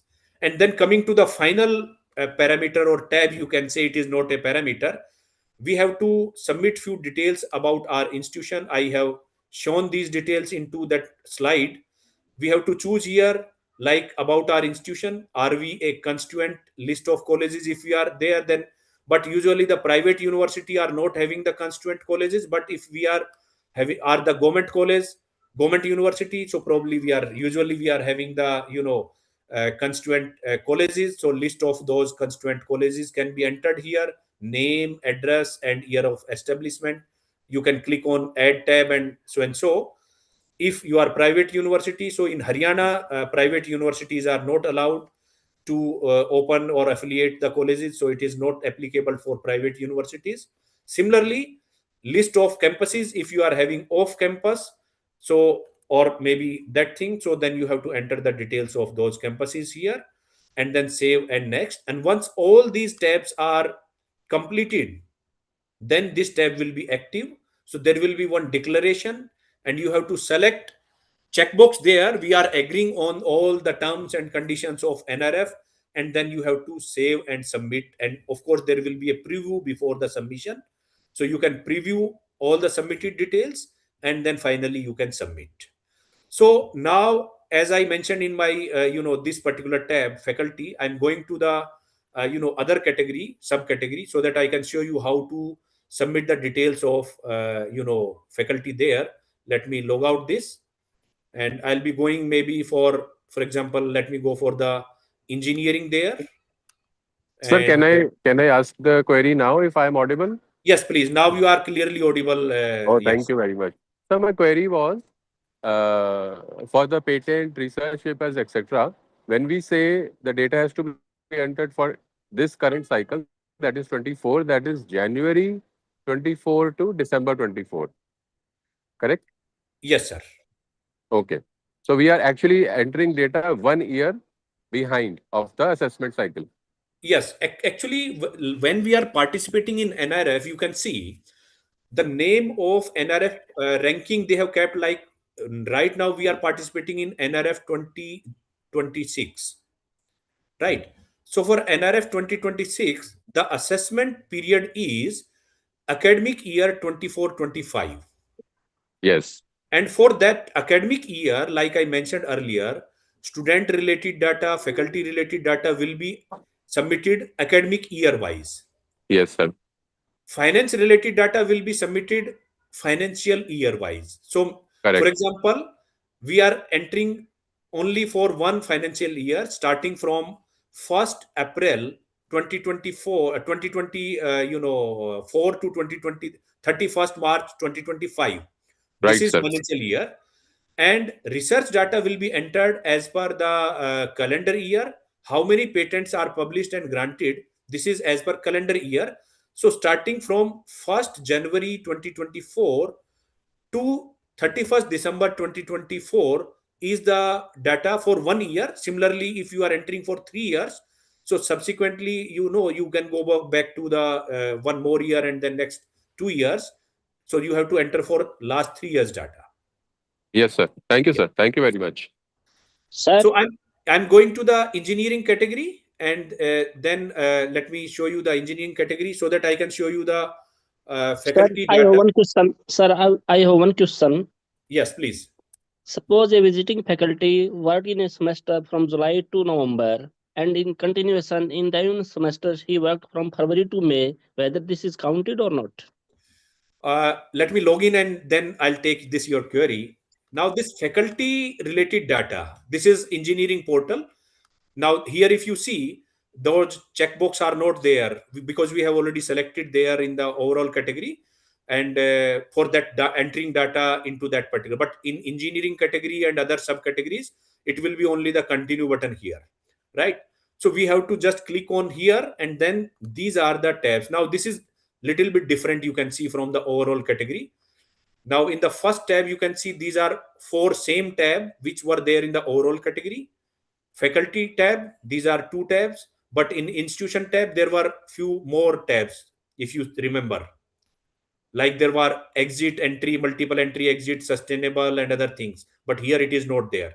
Similarly here IPR, sponsored project, consultancy project are there, but not MDP, EDP, because it is not applicable to engineering category, but it is applicable to the management category. So when you will log in with the management ID and password, then it will be there like MDP, EDP, and SIM. Now coming to the query which sir has asked, see, they have clear guideline there in the faculty for, details of the faculty which we are required to enter. They have given the clear instruction for a regular faculty.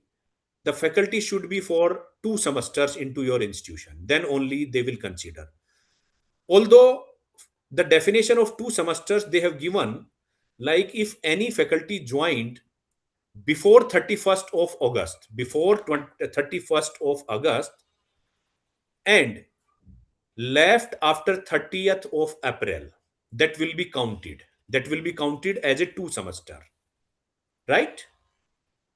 This is regarding full-time faculty. Now coming to the visiting faculty or contractual faculty or other type of faculty, like sir has asked, see, if you are having a visiting faculty which you have engaged into the odd semester of the session also, and then Yes, you sir. received that faculty during maybe next 15 days or 20 days, and then you engaged again into the even semester. Yes, sir. So it is suggested because he or she has taught 2 semesters, so you should show that faculty when she joined into the odd semester and when she left into the even semester, not the in between period, right? Because actually she was or he was for 2 semesters, so you enter the, because they are asking for the joining date and left date or leaving date, so you should enter the joining date of odd semester and leaving date of even semester. And if this falls in the period which I mentioned just now, before 31st August and after 30th of April, then your faculty will be counted as a 1. If this period is not completed, then this faculty will not be counted as a 1, although you have entered on the portal, but they will not count while calculating the FSR, faculty student ratio, and other details. They will not count that faculty into their calculation. Hope it is clear. Sir, the faculty must join before 30th August and left 31st after August, and it should remain till 30th of April. In and continuation, only sir. they will count. In continuation, sir, from 30th August to April 30th, in continuation, she will remain in the institute. Yes, role. but for visiting, like you asked, because visiting usually there is no full-time engagement. So when you are relieving in between days, say for example 15 days or 1 month in between, she was not there. Suppose, sir, we have joined in July and left in November. Yes. In continuation, again she joined in February and left in May. Yeah. Whether this counted toward SFR or not. So if you will show, because portal is asking only the joining date and leaving date. Yes, they are not asking, say for example, one faculty, because you cannot enter a faculty 2 times in the portal. It will not accept. So you will enter X faculty, their pen details and other details. So what leaving detail you will enter? So what I suggest, you enter the joining date of odd semester and leaving date of even semester. Okay, sir. Understood? So it will be in a continuation. He or she has not left in between. That's it. So that method I think you should take for the visiting faculty or contractual faculty, like that, ad hoc faculty. But for regular faculty, it of course whenever he or she has joined, that is the joining date, and whenever he or she has resigned, that is the leaving date. But for calculation purpose, say for example you are having a full-time faculty, regular faculty, he or she joined in 2023 your institution. So joining date you entered for year 2023, and he resigned on November 30th, 2025. Yes, sir. 2024, for example. So he has not taught full 2 semesters into your institution. So while calculating the FSR, they will not consider that particular full-time faculty in the FSR. Even it is a regular faculty, they will not consider. Okay, sir. Yeah. So, sir, one query more. Yes, please. In our dual degree, Yes. suppose we have admitted 60 students. Right. After 6th semester, 30 of them left. Yes. And in 7th semester, remaining 30 got admission. After 10th semester, 30 students pass out. Right. Now we have a result 50%. Yeah. What we do? The left out students. So probably when I started my presentation, I mentioned about this, like this portal actually is not configured about this exit system. Probably, they are in the process of configuring this. UGC has, implemented exit entry system. They are only asking the qualitative question like, have you implemented entry exit system or not? Yes or no? But they are not given any option in the portal right now. Like, for example, you have mentioned for dual degree program, and same is the case for the 4-year UG program, where we have entered, for example, student in a 4-year program, and student left the institution or exit after first year, and similarly Yes, sir. some of the student exit institution after second year, and we have given them diploma. Similarly, some of the students has exit after 3 year, and we have given them the normal BA degree or UG degree, and rest of the students are continuing for 4 year. So right now there is no provision in the system. Only the system is there. Intake, you have entered there for last year, say for example you have entered 60. Suppose you 60 are students, 60. and that data you have entered and it is freezed. Now you Yes, cannot sir. edit. But Yes, sir. while entering the total student in the particular academic year, those who have already exited, Yes, sir. you are not counting those students into this particular tab of student strength. If you remember, I have shown there. So that you have to enter only those students which are currently enrolled or doing the degree in your institution. Those who have already exited, you are not required to count here. And now the placement will be counted only on those students which are there, passed out from this institution from your in a particular academic year or academic session, right? So this is a still flaw in this portal, right? I think NRF is in the process of configuring this exit entry system. Maybe by the next year that I am, because in one of the meeting I was there, so NRF people mentioned that we are in the process. So probably by the next year they will make this provision of entry exit, because there is a process, because they are having provision of a lateral entry there in the portal, but not all for all programs. They have given only for 4-year program and some, but this entry exit is there applicable for all type of programs. So lateral entry will be there for 2-year program also, 3-year program also, and 4-year program. So that entry system is there, but not exit system they have configured in the portal. But right now, because they have not given the system, so we have to enter whatever intake was initially there, and right now what number of students are in the institution, how many of them graduated, and how many them are placed and went for the higher studies. That's it. Sir इसमें मैं एक बात कहना चाहूंगी, जो Yes, ma'am, please. है, जो multiple entry exit का है, जो करंट प्रीवलेंट सिस्टम में है, तो मेरे ख्याल से जितने भी मेन आप अपनी तरफ से या जो मेन मेन एक दो नोडल ऑफिसर्स हैं वो अपनी सजेशन हमें भेजिए, ताकि हम डायरेक्टरेट की तरफ से एनआरएफ ऑफिस में हम इसको मेल कर सकते हैं पूरे Yes, yes. सजेस्टिव। ठीक है, Yeah, that is good idea, I think. So all the university nodal officers are there. So we can send the representation to our statistical yes. cell Haryana, and then they will compile these representation, and based on that they will send the details to the NRF, so that next year at least they will cater for this. Yes. Sir, Yeah. Sir, problem is that we have entered 30 students in 7th semester and passed all the students. Due to intake of 60, we have only 50% result left. Yes, exactly. This is the problem currently in the portal. This is problem. Okay, sir. Thank you, sir. Sir और कितना time है इसमें? I'll just finish in next 5 minutes. Just I'll show them the faculty details, how to enter. That's it. Rest is covered.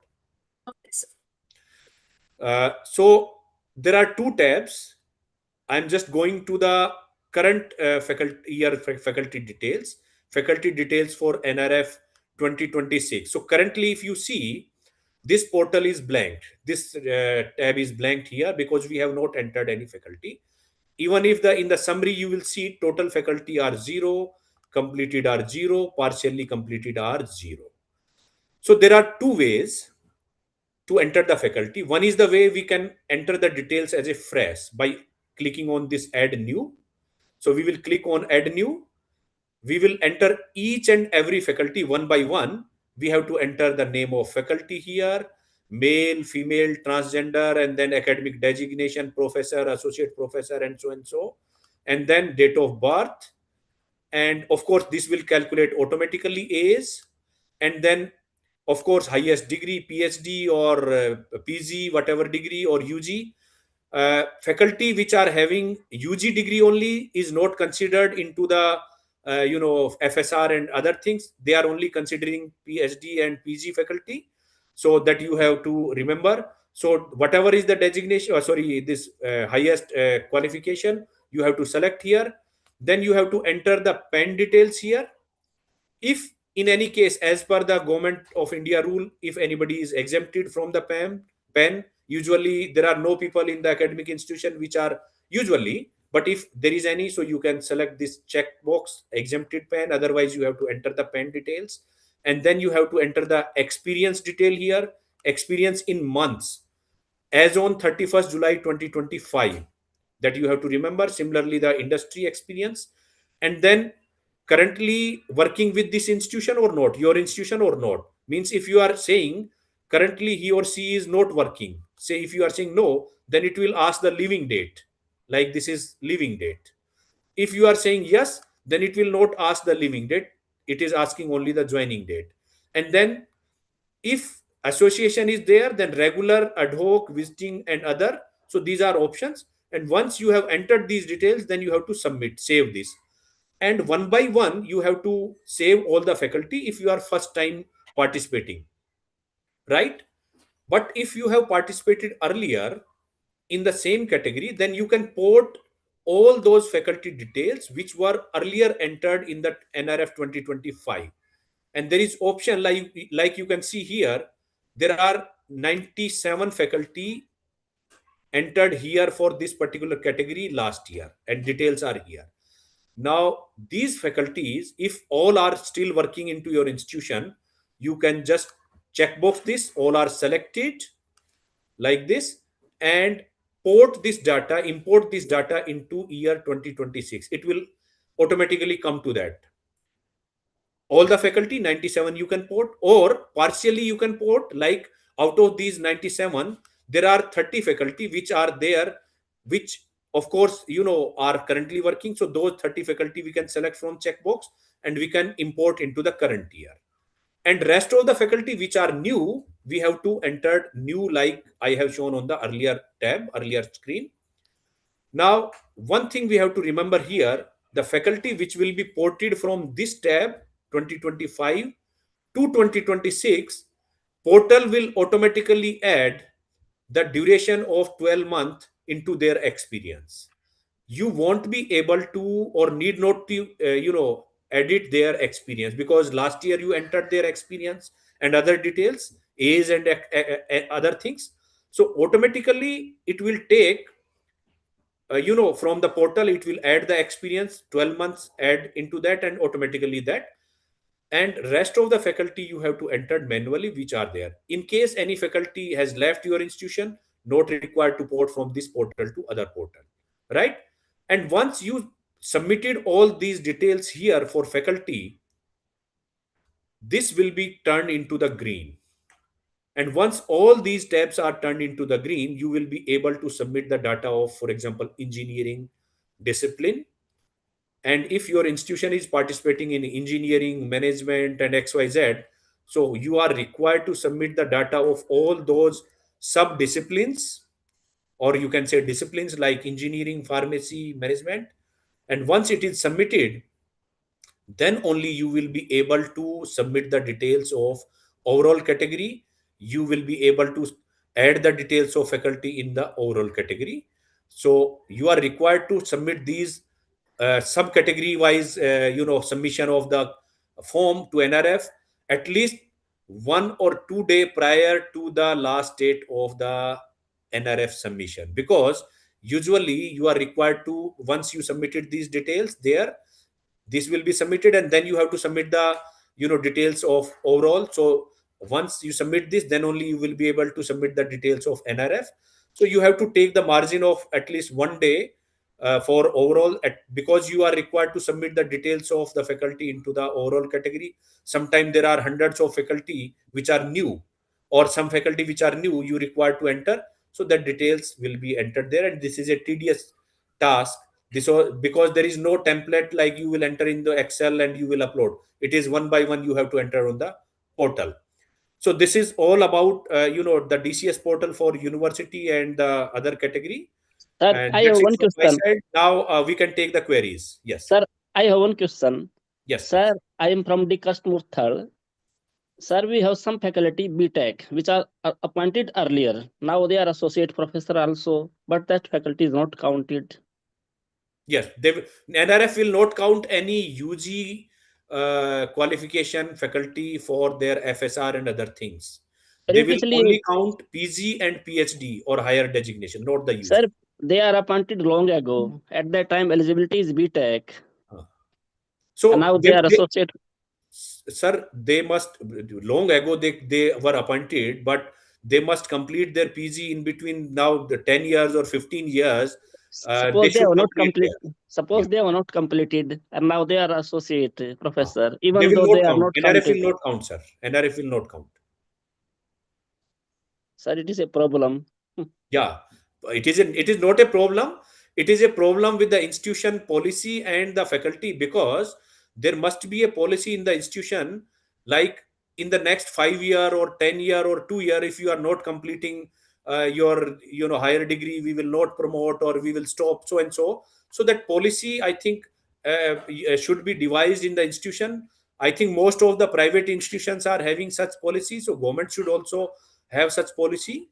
And because upgradation of the qualification and this should be there in the institution, if I am only UG graduated long year back, I should do the PG at least, and by the time PhD should be there. Now the UGC is saying, although later on they withdrawn this policy, but sometime 2 years back they said PhD only will be the qualification for the university teachers, and there will be no promotions of the teachers if they are not PhD. Although later on they withdrawn this policy, but PG is there. So your faculty which are only UG, they should complete their PG. That is only the option. Otherwise, NRF will not count. Okay, sir. Although NEC is counting, but NRF is not counting. Ranking will not count. Sir, I have a query, please. Yes, please. Sir? Yes, I am able to listen. Please ask your query. Yes, sir. So there are, when we were looking at the past data of NIRF ranking, there were cases where we saw that a university or a school may have 4 or 5 or 6 PG and UG programs. But for the NIRF purposes, they are only showing 1 UG program and 1 PG program. Is that fine?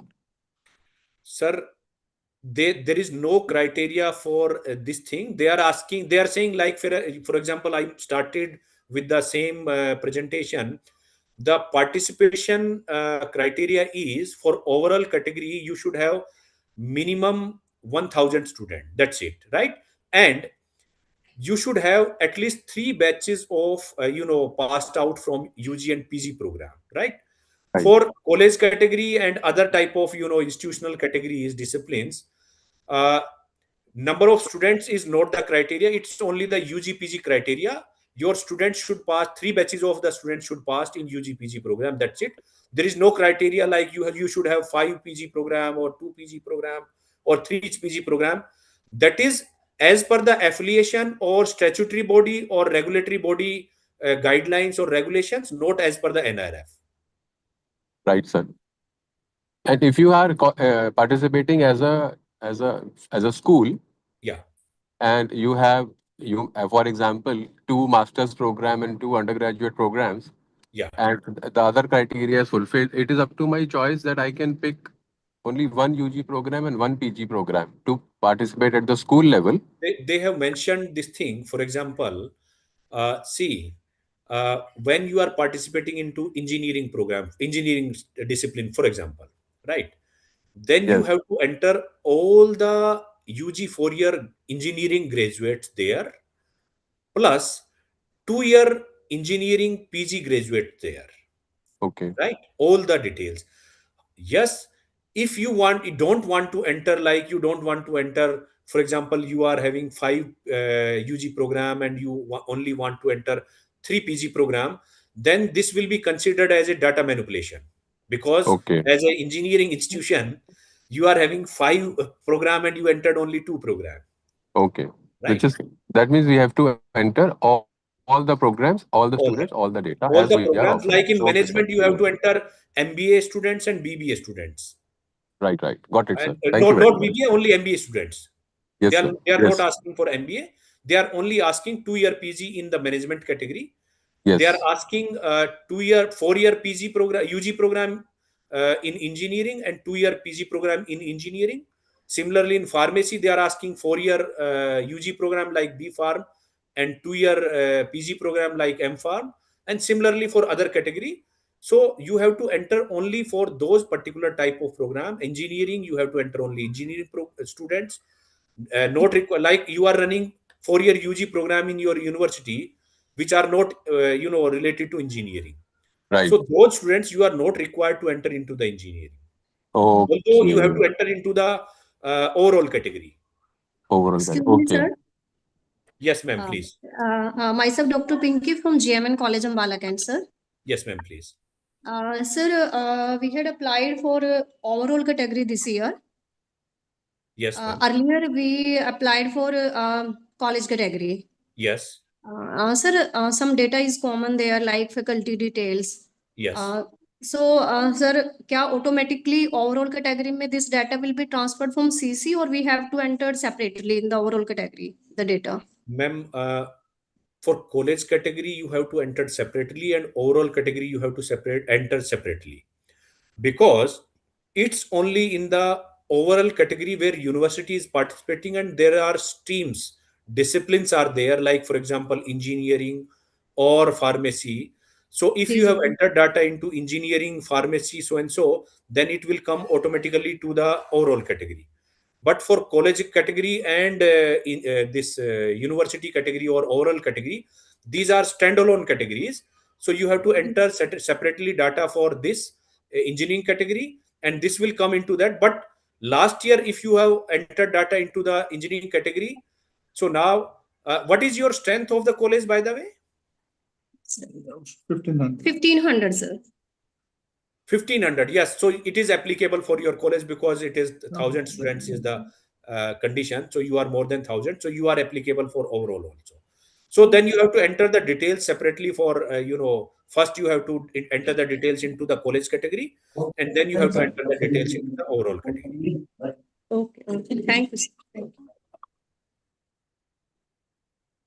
So hope there is no query. If there is no query, I can stop the presentation. Sir एक feedback हमें अभी तक 200 receive हो चुके हैं Google form पर, ठीक है। तो और आज की रात के 12 बजे तक ये आपका फीडबैक लिंक ओपन रहेगा। जो भी यहाँ पार्टिसिपेंट हैं वो प्लीज आज की रात के 12 बजे तक फिल कर सकते हैं। इसमें क्वेरी आई है sir, state private university north cap university से मैम ने लिखा है कि some more clarity and detail should be provided on how to compute the financial parameters. तो फाइनेंशियल पैरामीटर के कैलकुलेशन के बारे में लिखा है। मुझे लगता है सेशन तो हमने पहले ऑलरेडी ले लिया है उसमें। We have already taken this session earlier, calculations and methodology we have taken. Ashoka University. Ashoka we have done, but just for a quick answer, I can tell them.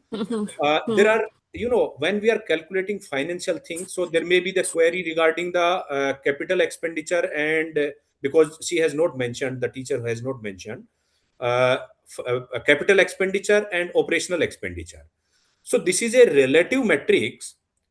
This is a relative matrix where they have said the ratio or weightage of operational to the capital expenditure is 3:1. Means if it is of 4 weightage total, then 3 weightage is given to the operational expenditure and 1 weightage is given to the capital expenditure. But how it will be computed? For example, X university has spent total 100 rupees in a total both capital and operational expenditure, and out of 100, say 20 rupees they have spent on capital expenditure and 80 rupees they have spent on operational expenditure. There is another institution, they have spent only 60 rupees as a total expenditure. Out of 60, they have spent 10 rupees on capital expenditure and 50 rupees on operational expenditure. Now this total 60 and total 100 will be compared for all the institution which will be participating into the NRF, and based on that this relative calculation will be there. There is a function. So there may be an institution which has spent maximum amount out of all institution, so rest of the institution will be compared with the maximum institution which has spent the maximum amount in capital expenditure, in operational expenditure, and accordingly this will be calculated. So this is not a absolute matrix, this is a relative matrix, right? Okay sir. अच्छा, अब sir मैं ये सोच रही हूँ जितने हमारे यहाँ only 20 participants are there in live also, और मैं एक मिनट जस्ट सबसे रिक्वेस्ट करती हूँ आप एक बार अपना वीडियो ऑन कर लीजिए और सर अपना स्क्रीन शेयर करना बंद कीजिए प्लीज। जो भी एक पैनल टाइप का डिस्कशन है 4-5 minutes we can take this. अगर किसी को कोई क्वेरी रह चुकी है तो वो पूछ सकते हैं। यस मैम, मैं डॉक्टर सुरजीत बोल रहा हूँ जीएमएन कॉलेज अम्बाला कैंट से। हाँ, एक्चुअली मैम मैं सर से एक बार पूछना चाहूंगा कि हमने ओवरऑल कैटेगरी में और कॉलेज कैटेगरी में दोनों में अप्लाई किया है हमने तो जो लास्ट ईयर वाला डाटा है वो तो फैच हो जाता है एज इट इज फैकल्टी और जो कैटेगरी है उसमें आ जाएगा, अपने आप आ जाएगा डाटा। हाँ जी, बट हमें कुछ डिलीट या कुछ हमें मॉडिफाई करना पड़ता है सर। नो, तो earlier data you can not edit. Edit तो हो सकता है सर? नहीं, अर्लियर डाटा आपका एडिट नहीं होगा सर। ओके, चलो उसको डिलीट करके फिर से हम दोबारा री एंटर कर देते हैं डाटा को। नहीं, वो डिलीट सिर्फ फैकल्टी का कर सकते हैं, बट दूसरी जो डाटा है, फॉर एग्जांपल आपने इनटेक भरा हुआ है या आपने फाइनेंशियल अमाउंट भरा हुआ है, वो आप लास्ट ईयर का एडिट नहीं कर सकते। हाँ, फैकल्टी का आप डिलीट करके फ्रेश आप डाल सकते हैं। हाँ, राइट सर, राइट। अब सर ये हमें ये बताइए कि हमने दोनों में अप्लाई किया है, क्या इसका कुछ बेनिफिट होगा हमें ओवरऑल कैटेगरी में भी और कॉलेज कैटेगरी में भी सर? नहीं, बेनिफिट देखिए, अगर आप सिर्फ कॉलेज कैटेगरी में आप अप्लाई करते हैं तो आपकी रैंकिंग सिर्फ कॉलेज कैटेगरी में होगी। Right sir. अगर आप दोनों में अप्लाई करते हैं तो आपकी रैंकिंग दोनों कैटेगरी में होगी। अब वो रैंकिंग कहाँ आएगी वो डजेंट मैटर कि आप टॉप 100 में हैं, टॉप 200 में हैं या कहाँ पे हैं, but what Deputy Director Statistical Cell Higher Education said, Madam Veena, important is not the ranking, important is the participation. Slowly, when we will be participating, then we will think about how we increase our ranking. So we will make a strategy slowly every year. Like this year our faculty are 50, our FSR is 1:20 or FSR is 1:30. So now, because to get a good rank into the NRF, we are required, for example, for university category 1:15 is the prescribed maximum for maximum marks FSR. So how to achieve that 1:15 or 1:20 which is prescribed into next 2 years, 3 years? So as an institution, we will make a strategy and we will work towards that strategy. If we are not participating, then we will not think about this strategy. Even after 10 years, we will remain at the same level, 0 level, we can say. We will not be at any ranking. So idea is we should participate and then work on a strategy how to increase our ranking, means how to go higher into the ranking into next 5 year or 10 year down the line. तो दोनों sir हमें college category में और overall category you should participate. दोनों में individually हमें data add करना पड़ेगा, फैकल्टी वाला भी और वो दूसरा भी? Yes. Sir, I have a query. Yes, sir.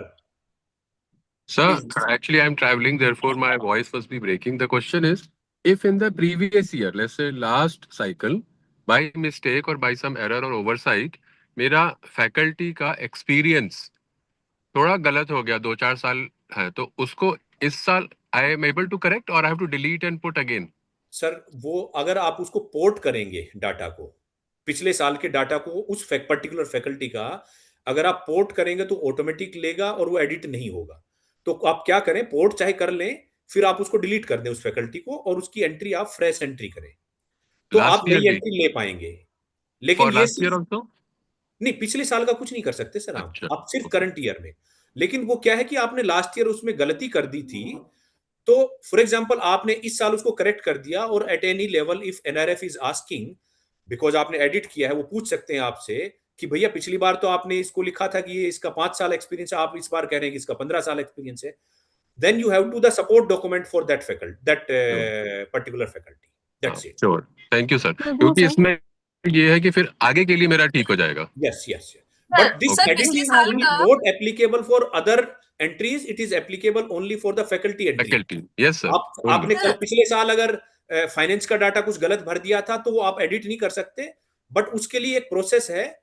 अगर ऐसा हुआ था तो then you have to write to the NRF कि लास्ट ईयर हमारे से ये गलती हो गई थी, हम उसको एडिट करना चाहते हैं, आप हमें एडिटिंग का ऑप्शन दो या आप अपने एंड से एडिट कर दो इसको, ऐसा कुछ, then you have to write to them. Okay sir, thank you ma'am please. Sir basic जो थिंग्स होती हैं, जहाँ तक मेरे माइंड में है कि जो एनआरएफ का डाटा है हमें अपलोड भी करना होता है अपने पोर्टल पर, जो वेबसाइट है। हाँ, वो मैं बता देता हूं। जब हम इसको सबमिट कर देंगे अपना फॉर्म एनआरएफ पे, तो वहां से एक पीडीएफ फाइल जनरेट होती है। उसको पीडीएफ फाइल को हमें अपनी कॉलेज या यूनिवर्सिटी की जो वेबसाइट है उस पे अपलोड करना होता है। क्यों? क्योंकि एनआरएफ एक्सपेक्ट करता है कि आपने जो डाटा डाला है पोर्टल पे वो करेक्ट डाला है और वो पब्लिक डोमेन में होना चाहिए, ताकि जो जनरल पब्लिक है, स्टेक होल्डर्स हैं, उस डाटा को देखें। आपने कोई डाटा में गलत वो तो एडिटिंग तो नहीं की है, कोई आपने मैनिपुलेशन तो नहीं की है, तो जनरल पब्लिक आपके उस डाटा को देख के एनआरएफ को लिख सकता है कि ये XYZ कॉलेज है, इनके पास 50 फैकल्टी नहीं है, इन्होंने जबकि 50 फैकल्टी लिखी हुई है, इनके पास 30 ही फैकल्टी है। So by for this purpose they ask each and every institution you should upload your PDF file of the uploaded data on your university college website. If you have not uploaded, they will penalize you. NRF will penalize you. They can cancel your participation or maybe other type of penalization. So it is mandatory to upload the uploaded form, means which is generated from the portal PDF file on your university or college portal. That is mandatory. Excuse me, sir. I have a query. Ma'am, please. Sir, this is Dr. Nisha from CRS University. First of all, thank you for such a nice presentation, because this is very much beneficial for us because we are participating first time. Yes. Sir, my query is, once we are done with the data filling process, like how will we provide the supportive document? Should we have to mention in it the university website, or there is another process for that? Ma'am, NRF is not asking when you are submitting data to the NRF any support document. They are not asking. What is the process? Once you will submit the data, then like I mentioned just few minutes back, you have to upload your PDF file of the submitted data from the portal, download from the portal and upload on your website. After some time, NRF will give a window to the general public. If anybody is having any query regarding any of the institution, they can represent. They will give a 15 days time. So institution, general public will send the representation to NRF. Once they have sent the representation, then they will block the portal of your institution. Once it is blocked, then they will start verification of the data of your institution, every institution. For that, they will be sending email to the nodal officer of each of the institution wherever they want to see the clarification. Like they want to see the clarification, for example, Chaudhary Ranveer Singh University had submitted like your financial, you have spent a finance, 5,000 crore rupees, for example, for your budget on the capital expenditure. So you submit head-wise details of your finances to the NRF in this particular template, Excel template they will provide to you. You have to submit the data to them. They will verify. If your data is not as per your data which you have submitted earlier on the portal, they will reject your data. They will accept only those data which is you will submit the proof or support at that particular time. Right now, when you are submitting the data to the portal, they are not asking any supporting document. Thank you, sir. Thank you very much. So, Hope there is no query. is there any doubt? Okay sir, अगर मैं सबके comments पढ़ना शुरू कर दूं तो मुझे लगता है ये शाम हो जाएगी, क्योंकि मोस्टली जो कमेंट्स आए हैं हमारे पास, informative session, useful session, very helpful session, very excellent session, and there is no need to give any comments because this is very super session. तो ये सारे कमेंट्स जो मुझे फीडबैक में मिले हैं, जो मैं आपको बाद में शेयर करूंगी, ठीक है। और इतना जो हमारा जो सेशन सिर्फ 1 घंटे का था और लगभग 2.5 आवर्स आपने क्रॉस कर दिए, तो और मतलब इतनी सारी क्वेरीज आपने ली हैं, इसके बावजूद मुझे ये लग रहा है कि लोगों का जो नॉलेज लेने का जो है ना, जो सिस्टम है, अभी तक उन्हें लगता है कि अभी और भी आप कुछ दे दें। मतलब ऐसे जो तो ना, जिस हंगरी होते हैं, हंगरी जितना पेट भरो उतना और खाली हो जाता है, जस्ट ऐसा कुछ लग रहा है। ठीक है, ब्रिलियंट सेशन है। एक्चुअली और मैम क्या होता है बहुत कि जब वो डाटा भर रहे हैं तो प्रॉब्लम्स आती हैं, और नेचुरली, वो हर बार आप सुनते हैं, जो प्रोफेसर होता है उसको ना बोलने का बड़ा शौक होता है। हाँ। तो आप और बोलना शुरू कर दो। और ये हमारे लिए बहुत ज्यादा, मतलब कि मुझे लगता है बहुत नेसेसिटी थी इस सेशन की, जो हमारा ऑनलाइन वर्चुअल ऐप की, क्योंकि जी हमारी कुछ लिमिटेशंस होती हैं, because limitation regarding grant only. ठीक है, अगर हमारे पास ग्रांट अवेलेबल हो जाएगी तो हम कोशिश करेंगे आने वाले टाइम में एक फिजिकल, वर्चुअल की बजाय फिजिकल वर्कशॉप भी करेंगे यस किसी भी इंस्टीट्यूशन में, एनी यूनिवर्सिटी और एनी कॉलेज, ठीक है, आने वाले टाइम में। और जो मैंने एक ऑब्जर्व किया है, जैसे पिछली बार जो वर्कशॉप की थी आपकी, लाइव वर्कशॉप हमने यूट्यूब पे किया था, उसमें आपने सारे पैरामीटर्स बताए थे, how to calculate our parameters. Yes जो यहाँ प्रेजेंट है या जो अटेंड कर चुके हैं, वो इस बात को देख हमारी वो जो वीडियो है पिछली वाली आपकी यूट्यूब पे अभी भी लाइव है, सब देख Yes, सकते हैं जिसकी कैलकुलेशन madam is करनी है। correct on this because we have conducted, earlier workshops also. So हाँ, YouTube videos are available for those yes, sessions, so that you can take yes. from that session, and still हाँ, you are having.